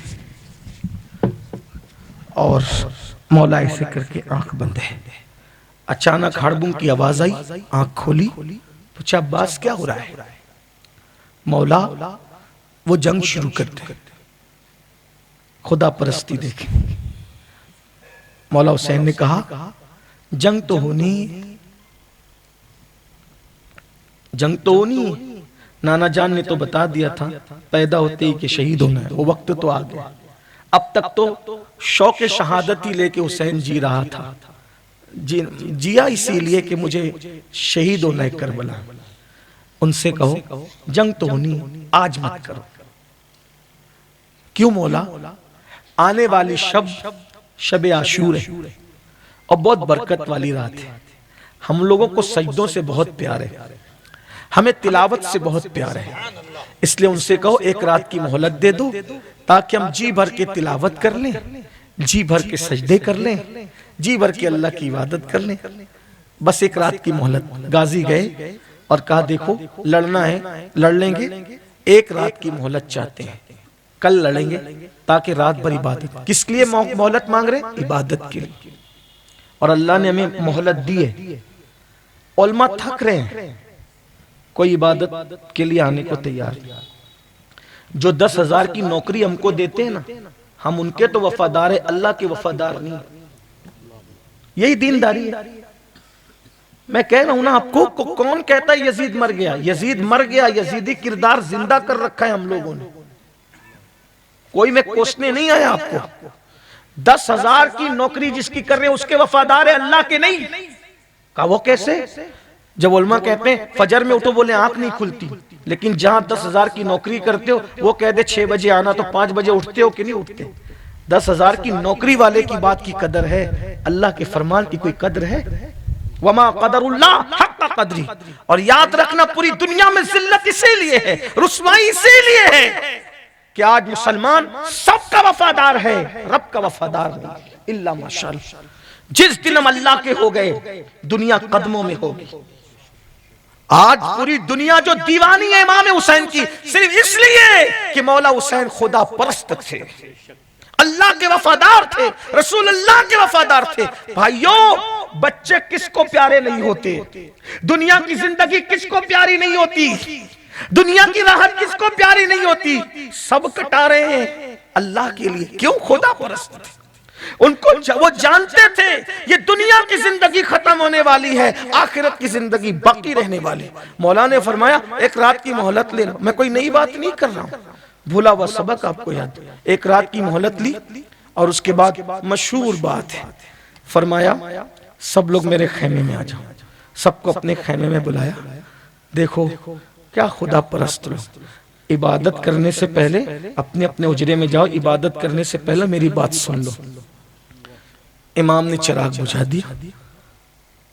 10वीं मुहर्रम को इमाम ने चिराग बुझा दिया। और चिराग बुझाने के बाद आशूर की शब आपने फरमाया देखो ये मेरी जान के प्यासे हैं, मुझे जब ये देखेंगे तो तुम्हें कुछ नहीं करेंगे, इसलिए तुम सब चले जाओ एक एक का हाथ पकड़ के, मेरे आवान व अंसार मेरे खानदान के लोगों का हाथ पकड़ पकड़ के चले जाओ। वो तुम्हारे पीछे नहीं आएंगे, रात का अंधेरा है। और मैंने चिराग इसलिए बुझा दिया कि तुम्हें उजाले में मेरे सामने जाने में शर्म आएगी, तो अंधेरे में चुपके से निकल जाओ। मैं तुमसे कोई मुआखजा नहीं करूंगा, कोई शिकायत नहीं करूंगा, सब चले जाओ। वहां बैठा कौन है? आवान व अंसार, मुरीदीन है, दोस्त है, यार हैं, और उनमें खास तौर पर बेटे हैं, भाई हैं, भतीजे हैं। चिराग बुझ गया, इमाम ने कह दिया, इमाम चुप हो गए। पूरे खेमे में सिसकियों की आवाज, पूरे खेमे सब रो रहे, सब रो रहे। ये खुदा परस्त लोग हैं। आज मरने के लिए बेटा बाप के पास क्या रहेगा? जैसी शादी होती है तो वो प्लान करता है जल्दी से दूसरा किराए का मकान लूं और ये बुढ़ी बुढ़ा को छोड़कर जाऊं। बोझ है मुझे। कौन हो? नफ्स परस्त। और वो खुदा परस्त लोग कौन थे?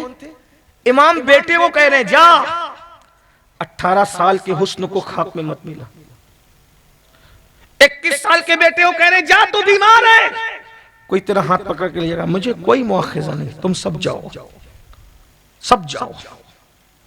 19 साल के भतीजों कह रहे बेटे तू भी जा, बहनों कह रहे तुम भी जाओ, बीबियों कह रहे तुम भी जाओ, हत्ता के सौतेले पास 5 भाई है, 5 कह रहे तुम भी जाओ, सब कह रहे तुम जाओ, मैं इनको अकेला निपट, शहीद ही होना है, शहीद हो जाऊंगा, तुम्हारे पीछे नहीं आएंगे। अब गौर करना, पूरा खेमा सिसकियों से गूंज रहा है, सिसकियां उठ रही है। थोड़ा तसव्वुर में लाए करबला का, खुदा परस्त। मैं यही तो चाहता हूं, जिस दिन मेरी कौम खुदा परस्त बन गई उस दिन किसी माँ की आंख में आंसू नहीं रहेंगे। किसी की बूढ़ी माँ मस्जिद के जीने पे बैठ के भीख नहीं मांगेगी। किसी की बूढ़ी माँ मस्जिद के जीने पे बैठ के भीख नहीं मांगेगी। मैं एक जगह बयान करने गया, एक मौलाना साहब के घर, मौलाना ने कहा हजरत कोई बूढ़ी औरत आपसे मिलना चाहती। मैंने कहा मौलाना आप तो जानते हैं औरतों से मैं नहीं मिलता, बात नहीं करता। तो नहीं बूढ़ी है। मैंने कहा तब ठीक है, बूढ़ी औरतों से कोई बात नहीं। मैंने कहा क्या बात है अम्मा जी? बोले हजरत पड़ोस में रहती हूँ, मेरा बेटा मुझे खाना नहीं देता, मेरी बहू मुझे खाना नहीं देती और मैं सुबह से भूखी हूँ। वो आपकी तकरीर बहुत सुनते हैं, आप अगर समझा देंगे ना वो मान जाएंगे। मेरी आंख में आंसू थे, ये क्या तकरीर सुनते हैं, कुछ नहीं सुनते। सीरियल कल तक देखकर दिल बहलाते थे, आज तकरीरें सुन के दिल बहलाते हैं। बस ये दिल बहलाना है। हाँ, लोग मुझसे कहते हैं हजरत जलसे में हजारों लोग आ गए, मेरा कलेजा ठंडा नहीं होता, इसलिए कि हजारों की भीड़ देखकर सियासी लीडर खुश हो सकते। मैं शुक्र करता हूं, चलो आगे सुनने के लिए, सुनने का सवाब तो मिलेगा। बदलते क्या हो? अगर तकरीरें सुनकर भी मां का दिल दुखा रहे हो, क्या सुना? बाप के साथ गद्दारी कर रहे हो, क्या सुना? नाम गुलाम हुसैन और किरदार यजीद का। देखो खुदा परस्तों को, खुदा परस्त, वो नफ्स परस्त था ना, नफ्स परस्त। उस नफ्स परस्त ने अपने बाप के साथ क्या सलूक किया, अगर मैं बयान कर दूं तो आपका दिमाग चिकरा जाए। यजीद ने अपने वालिद के साथ जो सलूक किया है, हजरत अमीर माविया पूरी जिंदगी उस सदमे को भूल नहीं सके। मैं नहीं बयान कर सकूंगा उसको। वो नफ्स परस्त था, पूरी जिंदगी उस सदमे में वो रहे जो उसने किया है। अगर आपको पढ़ना है, मौर्रिखीन को उठा करके पढ़े, उसने किया क्या था मैं नहीं बोलूं, जो किया था बहुत बुरा था। बल्कि मैं तो कहता हूं कि ऑन माइक उसको बयान करने की हिम्मत भी नहीं। नफ्स परस्त था ना, नफ्स परस्त। और आज उसी रास्ते पे चल रहे, बाप का दिल दुखाने, मां का दिल दुखाने। इमाम ने फरमाया तुम सब चले जाओ, तुम सब चले जाओ। बेटों से कहा भतीजों, सिसकियां उठ रही है खेमे में। बहुत देर जब गुजर गई तो इमाम ने एक जुमला कहा। चिराग तो खुद ही बुझाया था, जला तो सकते नहीं थे बज़ाहिर, इसलिए कि किसी ना किसी को तो कहना ही था। मेरे मौला ने पूरे यकीन के साथ कहा, अब्बास उठो, अब्बास उठो, चिराग जला दो। किससे कहा? बेटों से नहीं कहा, भतीजों से नहीं कहा, सौतेले भाई से कहा, अब्बास उठो, चिराग जला। क्यों? जब मैं यहां पहुंचा, आज सगा भाई सगे भाई को अच्छा नहीं देख पाता। मेरे मौला ने कहा अब्बास उठो, चिराग जला। मौला आपने अब्बास का नाम क्यों लिया मेरे गाजी का? मौला को यकीन था कौन जाएगा कौन नहीं जाएगा, लेकिन मेरा अब्बास मुझे छोड़कर नहीं जाएगा। सौतेला भाई है ना, लेकिन है खुदा परस्त, मुझे छोड़। गाजी ने चिराग जलाया, कोई नहीं गया।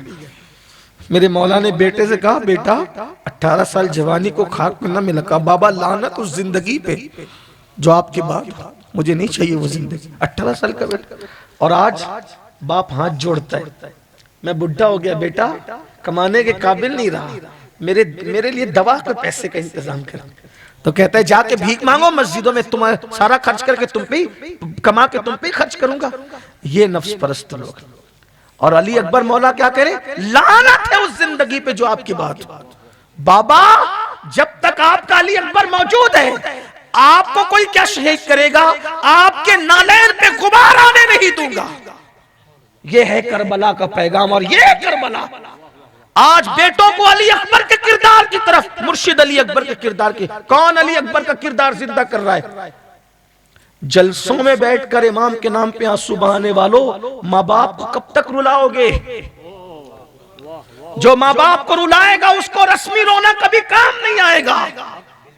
हम राफजी लोग नहीं है कि प्लानिंग के तहत रोएं, हम तो इश्क में आंसू बहाने वाले लोग हैं। लेकिन माँ बाप को रुलाने वाले बेरहम नफ्स परस्त, वो कभी हुसैनी नहीं हो सकते, कभी हुसैनी नहीं हो सकते। हुसैनियत नाम है अली अकबर के किरदार का, मेरे मुर्शिद शहजादा अली अकबर के किरदार। और फिर दुनिया ने देखा, इमाम ज़ैनुल आबिदीन ने से कहा बेटे आप बीमार हो, आप चले जाओ। कहा बाबा नहीं बाबा, मैं तो आप पे कुर्बान होने के लिए, बल्कि ये तो जबान दांत जबान से बोले। उधर से शहजादा अली असगर रो पड़े, रोने की आवाज आई। अली असगर कह रहे थे कि मैं भी हूं, मैं भी हूं और मैं भी कुर्बान। और दुनिया ने देखा वो कुर्बान हुए। अंदाजा करें ये करबला है। बहरहाल फिर पूरी रात मौला ने सबको दुआएं दी और दुआ दे कहा कि जाओ अपने अपने खेमे में इबादत में लग जाओ। हर खेमे से सिसकी की आवाज, इधर सिसकियों की आवाज आ रही थी, उधर शराब पी जा रही थी। इधर तिलावत हो रही थी, उधर शराब पी जा रही थी। देख लो अपने घर का हाल। घर की फ्रीजों में शराब की बोतलें रखने वालों, तरक्की याफ्ता दौर में रहने वालों, कर लो जो चाहो कर लो। दुनिया है, खत्म हो जाएगी। जैसे वो खत्म हो गए हम भी खत्म हो जाएंगे। इमाम हुसैन भी दुनिया से चले गए, लेकिन आज उनके डंके बज रहे। क्यों बज रहे हैं? इसीलिए बज रहे हैं कि वो खुदा परस्त थे। हमें खुदा परस्त बने, खुदा परस्ती की तरफ आओ। नफ्स परस्ती छोड़ो, दुनिया परस्ती छोड़ो, दौलत परस्ती छोड़ो, घमंड परस्ती छोड़ो, हुस्न परस्ती छोड़ो, सिर्फ सिर्फ खुदा परस्ती की तरफ आओ। करबला खुदा परस्ती का नाम है। सिसकियां हुई। और आज भी देख लेना, आशूर के अंदर बयान सुन के जाएंगे, फिर वही फिल्म, वही सीरियल, वही गाने, वही गजलें। लेकिन मैं देख रहा हूं जो लोग करबला सुनते हैं वो बदलते हैं, जो वाकई सुनने आते हैं। मेरे अपने शहर मालेगांव में मैंने देखा हर साल कई जवानों के चेहरे पे दाढ़ियां आती है। हर साल कई जवान वादा करते आज के बाद फिल्म नहीं देखना। कई जवान मौला हुसैन को गवाह बनाकर कहते हैं आज से अफेयर के जितने रिश्ते थे यही कुचल कर जाएंगे। रिश्ता हुसैन पाक से होगा, किसी लड़की से नाजायज नहीं होगा। ये अल्हम्दुलिल्लाह हो रहा है, अल्लाह का शुक्र है। राजकोट में भी हो सकता है। जो लोग इंटरनेट पर सुन रहे वो भी कर सकते हैं। बताओ कोई लड़की की नाजायज मोहब्बत चाहिए या मौला हुसैन चाहिए? छोड़ दो, तौबा कर लो आज से। बोलो हुसैन पाक के नाना चाहिए कि फिल्में चाहिए? अहद कर लो, आज से बदल जाओ। मैं पूरे यकीन के साथ कहता हूं मेरे भाई, ये मेरे दिल का दर्द। मैं कोई खतीब आदमी नहीं, यहाँ बड़े बड़े खतीब मेरी पुश्त पे बैठे हो, ये बरकाती साहब हैं और भी लोग हैं, सबके नाम नहीं जानता, एक हाफिज अकरम साहब, अल्लामा साहब, सब लोग। लेकिन इतना जरूर कहता हूँ, अगर आपने मौला हुसैन के लिए खुदा परस्त बन गए, जिस दिन मुसीबत आएगी हुसैन को सामने पाओगे। जाओ वल्लाह जाओ, ये हकीकत है। मौला हुसैन को आप हुसैन पाक को समझते क्या हो? ये गैबन शाह वली, ये फुला वली, ये फुला वली, ये फुला वली, ये सब वली लोग जो है ना वहां दरवाजे की जारूद कशी करते हैं, गौसे आजम वहां गुलामी करते हैं। हुसैन उस वली का नाम है। ए दिल बगीर दामने सुल्तान औलिया, यानी हुसैन इब्ने अली जाने औलिया। इमाम से रिश्ता नहीं जुड़ा है अपना। जिस दिन जोड़ लोगे, खुदा की कसम, जिस दिन मुसीबत आएगी मौला हुसैन को अपने करीब पाओगे।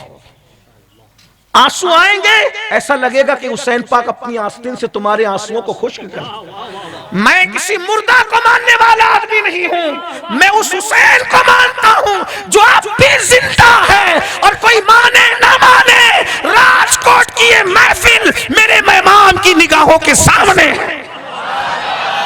न बयान करने वाला छुपा है, न बयान सुनने वाले छुपे। क्यों? अरे जिसके दरवाजे के नौकर करामत बता सकते हैं, हुसैन तो उस बादशाह का नाम है जो रसूलुल्लाह के कंधों पे सवारी करते हैं।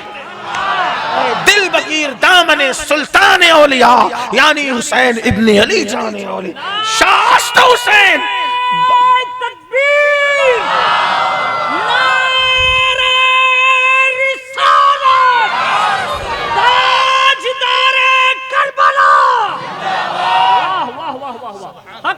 जब से करबलाई बना हूं तब से कभी बला का मुंह देखा ही नहीं।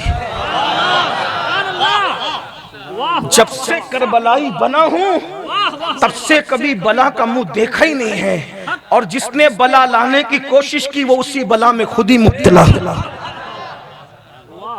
आपसे भी कहता हूं, हालांकि मैं कोई बहुत नेक परहेजगार, वल्लाही कोई बात तकवे परहेजगारी, लेकिन बात कहता हूं किसी दिन खुदा परस्ती की तरफ आ जाओ। मोहब्बत हुसैन। मौला आपको नापसंद थी ना मौसीकी, छोड़ रहा हूं आज।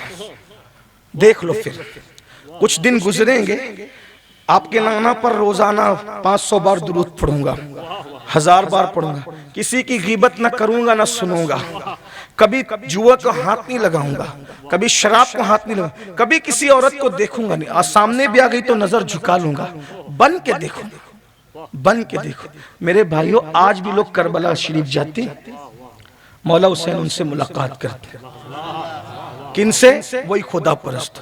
हमारे एक बहुत बड़े बुजुर्ग गए थे, वहां पहुंचे तो किसी ने एक शोशा छोड़ दिया कि इमाम हुसैन तो शहीद हुए, तो कोई दफन करने वाला नहीं था, कोई कफन नहीं, पता नहीं कौन कहाँ दफन हुआ होगा। कुछ लोग फितीन से होते हैं ना, वो शोशा छोड़ते रहे, शक पैदा करते रहते हैं, पता नहीं कौन कहाँ दफन हुआ होगा। हाँ, बस ये सोचा, सोचने के बाद रात को, वो दौर तो लाइट का था नहीं, चिरागों का दौर था, करबला शरीफ के मैदान से गुजर रहे तो देखा एक नकाब पोश। फरमाया हम यही रहते हैं बेटा। और वो जो बुजुर्ग थे वो हुसैनी सैयद थे। कहो बेटा हम यही रहते हैं, हम यही रहते हैं, यहाँ के अलावा नहीं रहते, और जो जहां है वो वही है, जो जहां है वो वही है, बस जो जहां है वो वही है। कहा हुजूर कोई तोहफा दे दे, कोई तोहफा दे दे। कहा ठीक है, ये जो जमीन है ना, इसके नीचे कुछ दबा यहाँ खोद लो, तुम्हें मिल जाएगा। मिल गया, मिल गया तो कहा मोहतरम ये क्या है? तो कहा ये मेरे गाजी के परचम का टुकड़ा है, ये मेरे गाजी के परचम का अलम का टुकड़ा है, ले जा। कहा हुजूर आप कौन है? जब मेरे वतन वाले पूछेंगे कि लाया कहाँ से और ये कौन था और क्या था, क्या सबूत दूंगा? नकाब हटाया तो कहा देख ले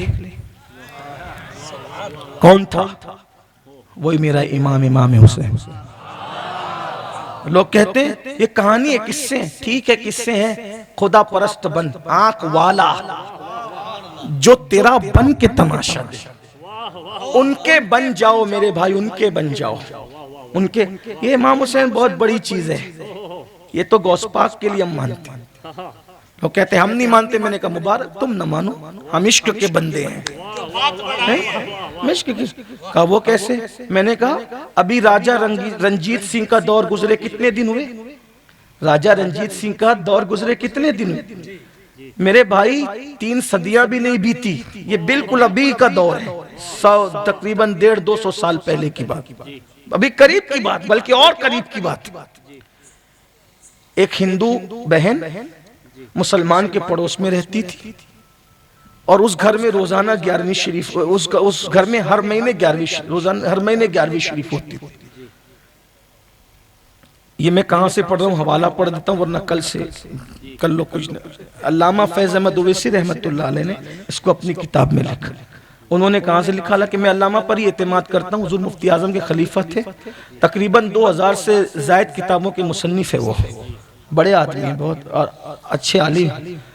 तो हर महीने 11वीं शरीफ, मैं अपने अल्फाज के जाने पे 11वीं शरीफ होती थी, तो वो बाजू की पड़ोसन हिंदू बहन पूछती थी, बहन ये तो हर महीना लोगों को बुलाती खिलाती क्या करती? का वो बड़े पीर साहब जो हमारे ना गौस पाक, उनकी फातिहा दिलाती हूँ 11वीं शरीफ। अब देखो मोहब्बत किसको मिल जाए, अल्लाह की शान, अल्लाह की शान। ये अल्लाह वालों की मोहब्बत अल्लाह जिसको चाहे दे देता है। तो ये बड़े पीर क्या होते हैं, ये गौस पाक क्या होते हैं? तो उसने बताया कि ये वो हैं जो बादे विसाल भी जिंदों की तरह तसर्रुफ करते हैं। अच्छा, रूहानी तौर पे शाह अब्दुल हक साहब ने भी लिखा कि गौस पाक आज भी जिंदों की तरह तसर्रुफ करते हैं। बहरहाल तो उसने जो भी वाकयात बताने होंगे बता दिया। वो बहन भी गौस पाक की चाहने वाली होगी, ये गौस पाक को पुकारो तो मदद के लिए रूहानी तौर पे आ जाते हैं। जो भी बातें उसने ज़हन में बिठा ली, बैठ गई। अब हुआ ऐसा कि एक कलमा पढ़ने वाला मुनाफिक, यही कहूंगा मुनाफिक, उस औरत के खूबसूरती को देख के उसके पीछे पड़ गया, वो हिंदू बहन के, और उसके पीछे पड़ गया। और पढ़ने के बाद ये इसी चक्कर में लगा रहा कि किसी तरह ये शहर से निकले तो मैं अपना काम करूं। उसको मैके जाना था। मैके जाने के लिए जब वो निकली शौहर के साथ, तो ये पीछे से घोड़ा लेके पहुंच गया।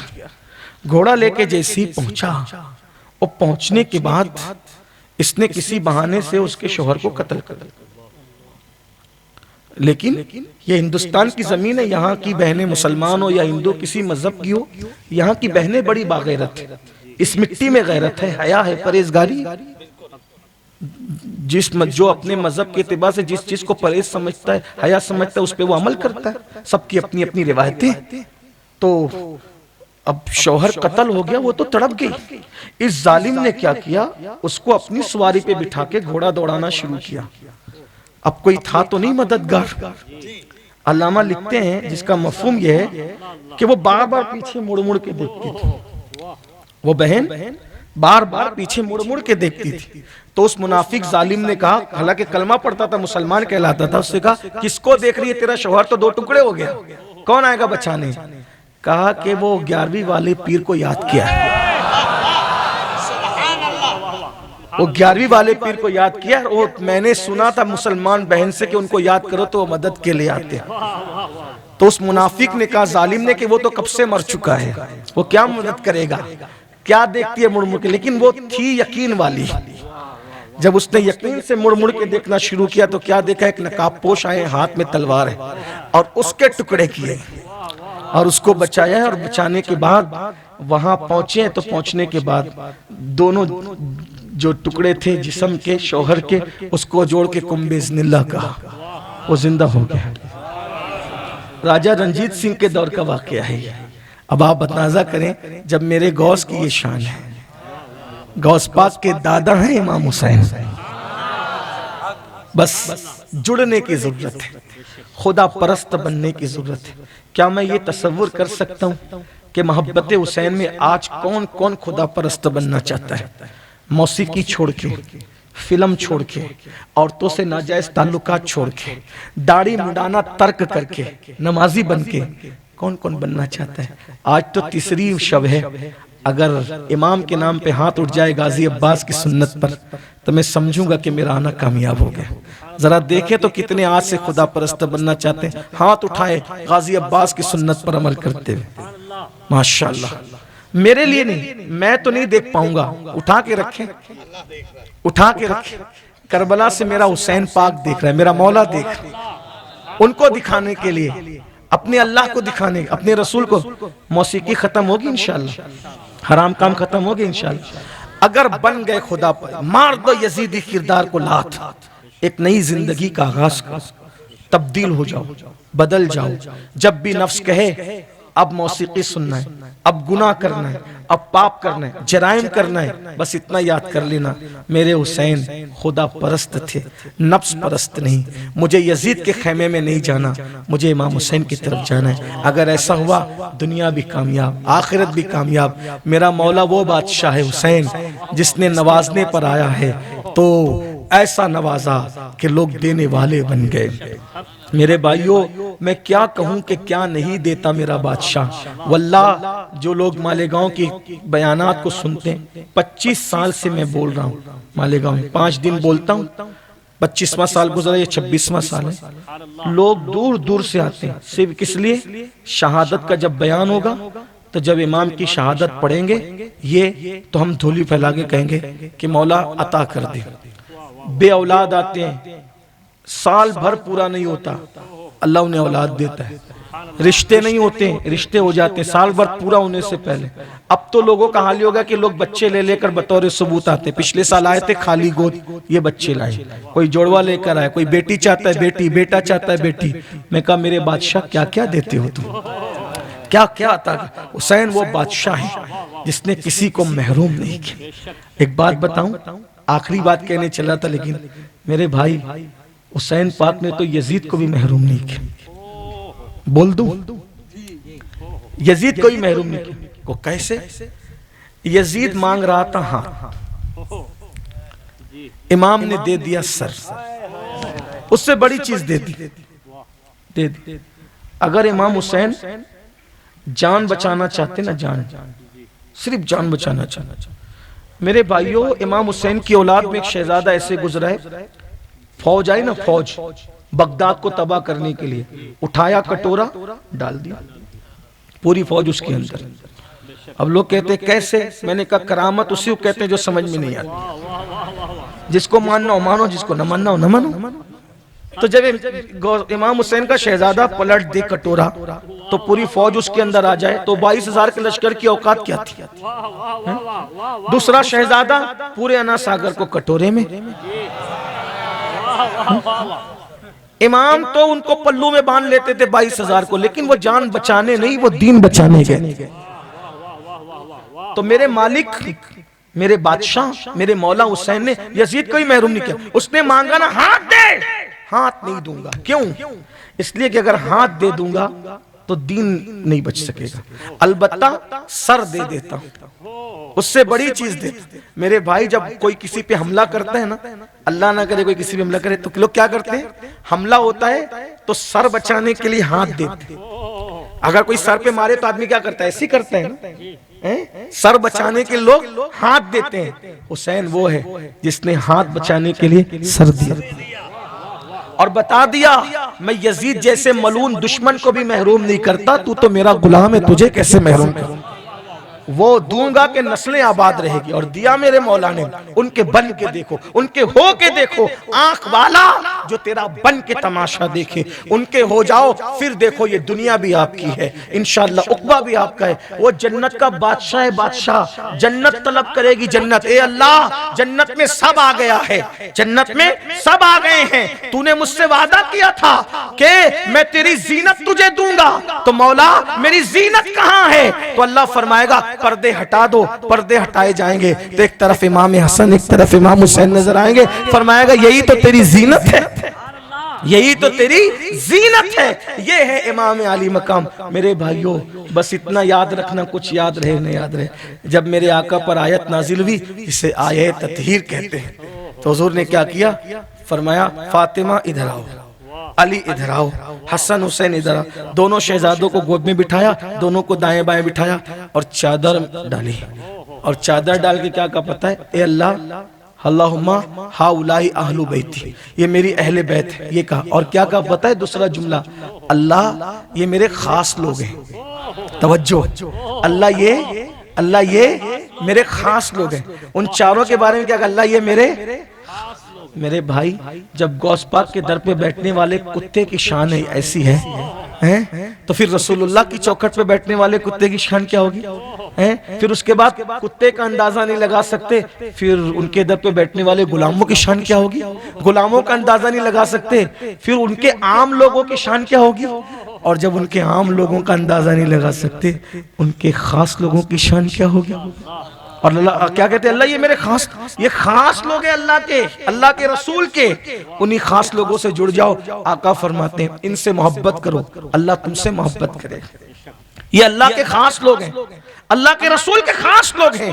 हाँ, आका करीम सल्लल्लाहु अलैहि वसल्लम ने इरशाद फरमाया कि जो इनसे मोहब्बत करेगा वो जन्नत में मेरे साथ रहेगा, ईमान पे मरेगा, शहीद मरेगा, मरने से पहले जन्नत में उसका ठिकाना उसको दिखाया जाएगा। लेकिन बस ये इन खास लोगों से जुड़ जाओ। मगर फिर कहता हूं, एहतराम सहाबा के साथ मोहब्बत अहले बैत, ये अहले सुन्नत का वतीरा है। उम्मीद करता हूं बहनों से वो भी बेपर्दगी छोड़ दे, बुर्का पहने, नकाब ओढ़े, बुरके की पाबंद बने, घर से न निकला करे। बहुत शदीद जरूरत है तब घर से निकलो, वो भी हया के साथ, पाकदामनी के साथ। मर्दों से ज्यादा बात ना करें, मर्दों के सामने ना आए, हया का पैकर बने।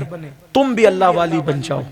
मैं तो आपकी बात कर रहा था इनको, लेकिन एक बात इनको भी कह देता हूं, जिस दिन तुम हुसैनी बनोगी मेरी बहन, तुम्हारे मर्तबे इतने बुलंद होंगे, मर्द पीछे रह जाएंगे, तुम आगे निकल जाओगे। कोई अल्लाह वाली बन गई, खुदा परस्त बन गई, उसकी शान क्या हुई पता है? एक बुजुर्ग हजरत सैयदना इमाम हसन बसरी रज़ी अल्लाह ताला तशरीफ ले जा रहे तो देखा एक बुढ़िया है जो पानी निकालती है जमीन पे फेंकती, पानी निकालती जमीन पे फेंक, पानी निकालती जमीन। ये खड़े हुए कुएं पे इंतजार में, ये पानी फेंकना बंद करे तो मैं पानी पीऊं। कहा माई इतनी प्यास लगी है मुसाफिर को, तू क्या पानी फेंक रही? कहा चुप कर रवि, रुक, मुझे अपना काम कर लेने दे। फिर फेंकने लगी, लेकिन आप हैरत में थे, पानी फेंकती है तो कीचड़ होता ही नहीं, पानी फेंकती कीचड़ नहीं होता। कहा पानी फेंकती, पानी जा कहाँ रहा है? चुपचाप खड़े रहे। जब कर चुकी तो माई ये पानी क्या फेंक रही थी, यहाँ कीचड़ भी नहीं हो रहा है। फरमाया मैके आई हूँ कुछ दिन से, मैं अपने मायके मतलब माँ के घर आई हूँ कुछ दिन से। कहा फिर ये पानी? बोले मुझे पता चला कि मेरी ससुराल की बस्ती में आग लग गई है, तो यहाँ खड़े खड़े वहां की आग बुझा रही हूँ। जो अल्लाह वालियां हो जाती है उनके ये मकाम हो जाता। निकलो नफ्स परस्त। मेरी बहनों कुछ नहीं रखा है, मर जाओगी हड्डियां भी पिघलेंगी, ये कीड़े खाएंगे, जिस्म में कीड़े पड़ने, जिस्म में कीड़े पड़ेंगे। अल्लाह वाले बनो, इंशाअल्लाह कफन भी मैला नहीं होगा। कुछ नहीं है दुनिया में, ये सीरियल, ये फिल्म, ये पतले कपड़े, ये मुंह खोल करके नौजवानों के सामने आना, हीरोइन की नकल करना, अदाकारा की नकल, कुछ नहीं रखा इसमें। अगर नकल ही करना है सैयदा ज़हरा पाक की नकल कर। अगर किसी को आइडियल बनाना है सैयदा पाक को बना। मेरी बहन फिर देख अल्लाह तुझे क्या शान अता करता है, तेरी नस्लों में कितनी बरकत अता। बरकत के लिए आपको कोई वजीफे की जरूरत नहीं, तकवा सबसे बड़ा वजीफा है बरकत के लिए। गुनाह छोड़ दो, इससे बढ़कर बरकत किसी चीज में नहीं। परहेजगारी इख्तियार करो, इससे बढ़ के बरकत किसी चीज में नहीं है। अल्लाह ताला से दुआ है अल्लाह पाक हम सबको तौफीक बख्शे, अल्लाह पाक अमल की तौफीक दे। गुफ्तगू के दरमियान कोई गलती हो तो अल्लाह ताला माफ कर दे। बहुत बातें जहन में आती है, लेकिन अब एक ही महफिल में तो सब बातें नहीं हो सकती। ये किस्सा लतीफ अभी ना तमाम है, जो कुछ बयां हुआ आगाज बाप था। इंशाअल्लाह आप उलमाए किराम से सुनते रहेंगे।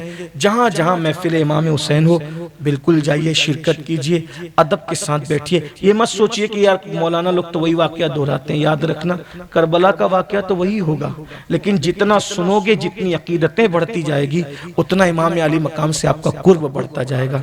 और अभी आज तीसरी शब है, रोजाना अपने घर में अल्लाह तौफीक दे शरबत बनाओ, पिलाओ, न्याज बनाओ, तकसीम करो। जिसकी जो हैसियत है, हर आदमी अपनी हैसियत के मुताबिक कुछ न कुछ करता रहे। इमाम की न्याज की बड़ी बरकत है। और खुद भी तबर्रुक शरबत पे फातिया दिलाकर खुद भी पियो, इस नियत से कि बीमारियां दूर हो, बलाएं दूर हो, तकलीफें दूर। मेरे भाइयों, ये वो तबर्रुक है जो इंशाअल्लाह ताला जिंदगियां पैदा करता है। हाँ, ये बस अकीदत चाहिए, अकीदत चाहिए। और अगर हो सके तो इमाम के नाम पर, सैयदा ज़ैनब पाक के नाम पे जो है वो गरीब औरतों को दुपट्टे तकसीम करो, कपड़े तकसीम करो, खाना तकसीम करो। ये बहुत बरकत वाले लोग हैं। ये देखिए उन तक ये चीज़ें नहीं पहुंचती, लेकिन हमारी मोहब्बतें पहुंचती हैं। मैं बात तो ख़त्म करने लगा था, लेकिन एक बात मुझे याद आई, अगर इजाज़त दे तो कह दूँ। टाइम तो ज़्यादा हुआ, अगर आपको बोझ लगे तो कोई बात नहीं, लेकिन अगर आप सुनना चाहते हैं एक बात इमाम की नियाज के बारे में, तो दुरूद शरीफ पढ़े तो मैं बता दूं आपको। अल्लाहु रब्बु मुहम्मदिन सल्लल्लाहु अलैहि वसल्लम नहनु इबादु मुहम्मदिन सल्लल्लाहु अलैहि वसल्लम। इमाम हुसैन के दौर में भी लोग उनके नाम पे सदका दिया करते, इस नियत से कि इमाम की उम्र दराज हो जाए, इमाम की उम्र बढ़ जाए।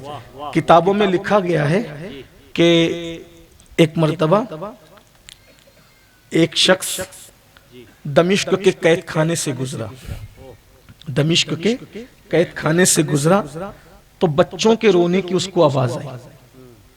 ये बात बदअकीदा लोग ना सुने, मैं उनको नहीं कह रहा हूँ, क्यों कहेंगे कि ये कहाँ लिखा है, वो सब जगह लिखा हुआ है, आपको नहीं सुनाना, ये सिर्फ आशिकों के लिए है। सिर्फ आशिकों की, क्योंकि नजर नियाज की बात आशिकों के लिए, ठीक है। तो हालांकि लिखा हुआ है, इन लोग परेशान करते हैं खामखा। बाप दादा की उनकी बात करो तो उनको बहुत पसंद आती है, और जब आका के घराने की और आका के असहाब की बात करो तो हुजूर की बात करो तो फिर कहते ये कहाँ लिखा है। तो जहाँ भी लिखा है भाई, बात ना कर, हम इश्क के बंदे हैं। तो वो दौर की बात थी, वो नौजवान एक मर्द वहां से गुजरा तो बच्चों के रोने की आवाज आई। बच्चों के जब रोने की, हालांकि कैद खाने में अभी भी जेलों में बच्चों को नहीं डालते।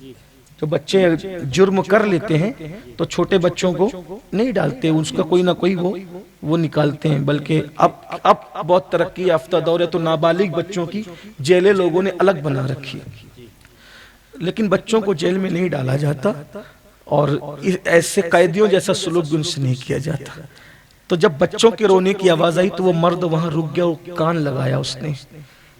तो कैद खाने से रोने की आवाज आ रही थी, तो कोई बच्ची किसी बड़ी खातून से कह रही थी, पुप्पी अम्मा, ये रोजाना परिंदे अपने घोंसलों की तरफ जाते हैं, फुप्पी अम्मा हम अपने घर कब जाएंगे, सब अपने घर जाते हैं शाम को, हम अपने घर कब जाएंगे। फुप्पी बेटी को कह रही थी, वो तो देख नहीं पा रहा था, सिर्फ सुन रहा था कि फुप्पी बेटी कह, बेटी सब्र करो, हमें सब्र का हुक्म है, सब्र वाले लोग। उधर से भाई को कहते थी, भैया आपके गले का तौक जो है वो मुझसे बर्दाश्त नहीं होता। बहरहाल ये बातें हो रही थी, वो सुनने के बाद रो पड़ा। बीवी से जाके कहा कि कैद खाने में कुछ कैदी है और पहली मर्तबा सुना उसमें बच्चों की रोने की आवाज आ रही थी, तो तुम हर जुमा को इमाम हुसैन के लिए सदका करती हो ना?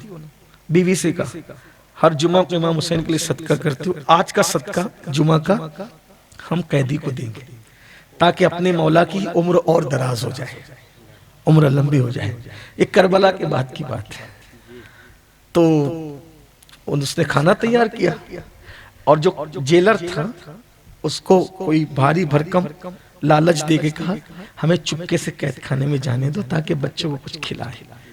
जैसे ही ये मियाँ बीवी अंदर गए तो देखा कि एक जवान है, पूरा रंग पीला पड़ गया, खूबसूरत बहुत है, उसके गले में तौक है, कांटों का तौक,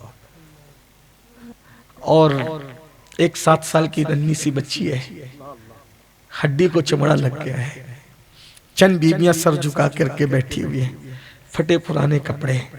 खातून आगे बढ़ी, वो मर्द वहीं अदब के साथ दबक गया और खातून ने आगे बढ़ के कहा, आज जुमा है बीबी, आप लोग कहती हो, ये मैं अपने मौला हुसैन की नजर लाई, हर जुमा को मैं उनके नाम से सदका करती हूँ।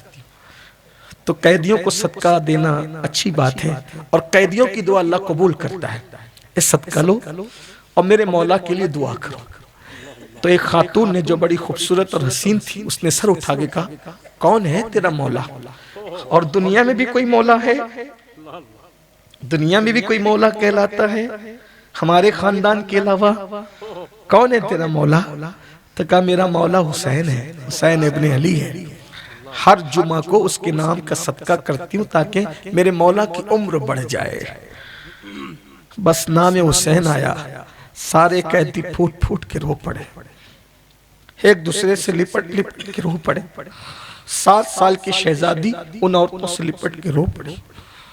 उसने कहा, अरे मैंने कौन सी ऐसी गलती कर दी कि तुम रो रहे हो? क्या मामला है, क्या बात है? तो उस खातून ने कहा, बीबी ये जो तू हुसैन के नाम पे सदका करती है, हुसैन से तेरा रिश्ता क्या है? हुसैन से तेरा रिश्ता क्या है? कहा, बीबी आप ये खा ले, सदका है, दुआ कर दे मेरे मौला की उम्र दराज हो जाए। कहा, रिश्ता क्या है?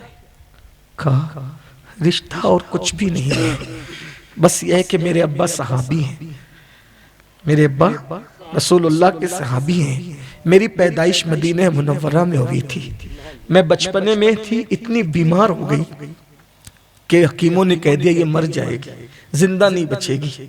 ऐसे में किसी ने मेरे अब्बू को मशवरा दिया, उसको उठाओ और ले जाओ, हुजूर के कदमों में डाल दो, हुजूर दुआ करेंगे, इसको शिफा मिल जाएगी। मेरे अब्बू मुझे लेके रसूलुल्लाह के पास गए, कदमों में डाल दिया, कदमों में डाला, कहा, आका इसे तबीबों ने जवाब दे दिया, सब तबीबों ने दे दिया है जवाब, आहा ईसा अगर दवा न करे, आका आप ही कुछ करें। हुजूर ने उस मुझे देखा, मैं नन्ही सी बच्ची थी, मरने के करीब थी, ऐसे मैंने देखा, मुझे मेरे बाबा ने भी बताया, मुझे भी कुछ मध्यम सा याद है कि अभी ये बातें हो ही रही थी कि चांद जैसा शहजादा दौड़ते हुए हुजूर के हुजरे से निकला और निकलने के बाद उसने मेरे लिए दुआ कर दी, उसने दुआ कर दी और अल्लाह ने मुझे शिफा दे दी। तो मेरे बाबा ने कहा, बेटी ये नबी का शहजादा हुसैन है, इसकी दुआ से अल्लाह ने तुझे नई जिंदगी दी है, जब तक जिंदा रहना मेरे आका हुसैन के लिए तू सदका देते रहना, इनकी दुआ से तुझे जिंदगी मिली, अल्लाह इनकी जिंदगी में इजाफा करे। बीबी मैं अपने मौला की दराजी उम्र के लिए हर जुमा को सदका करती, खा ले बीबी और मेरे मौला के लिए दुआ कर दे, कैदियों की दुआ, बच्चों की दुआ कबूल होगी। सैयदा ज़ैनब ने कहा, अब तो वो हुसैन रहा ही नहीं, अब तो वो हुसैन रहा ही नहीं, जिसके लिए तू सदका करती है। और हम सदका खाने वाले लोग नहीं। ये जो 7 साल की नन्ही देख रही है ना, जिसके चेहरे पे तमाचे पड़े, जिसकी बालियां लूटने के लिए कान काट लिए गए, ये कोई और नहीं है, ये वही हुसैन की यतीम, ये उसी हुसैन की यतीम है। ये जिसके गले में तूने तोक देखा है, ये कोई और नहीं, ये उसी हुसैन का यतीम। ये बीबियां उसकी बीवा है। बस लुट गया पूरा खानदान, अल्लाह के दीन के लिए लुट गया। उसकी चीख निकल गई। बाज बुजुर्गों ने लिखा चीख मारकर उसकी एक चीख निकली और हमेशा के लिए चीख खामोश हो गई। और इश्क और मोहब्बत के शहीदों में एक शहीद का और इजाफा हो गया। तो ये है वो खानदान, दीन के लिए सब लुटाया। अल्लाह ताला हम सब की क़यामत तक की नस्लों को इस खानदान की वफा नसीब करे। अस्सलामु अलैकुम।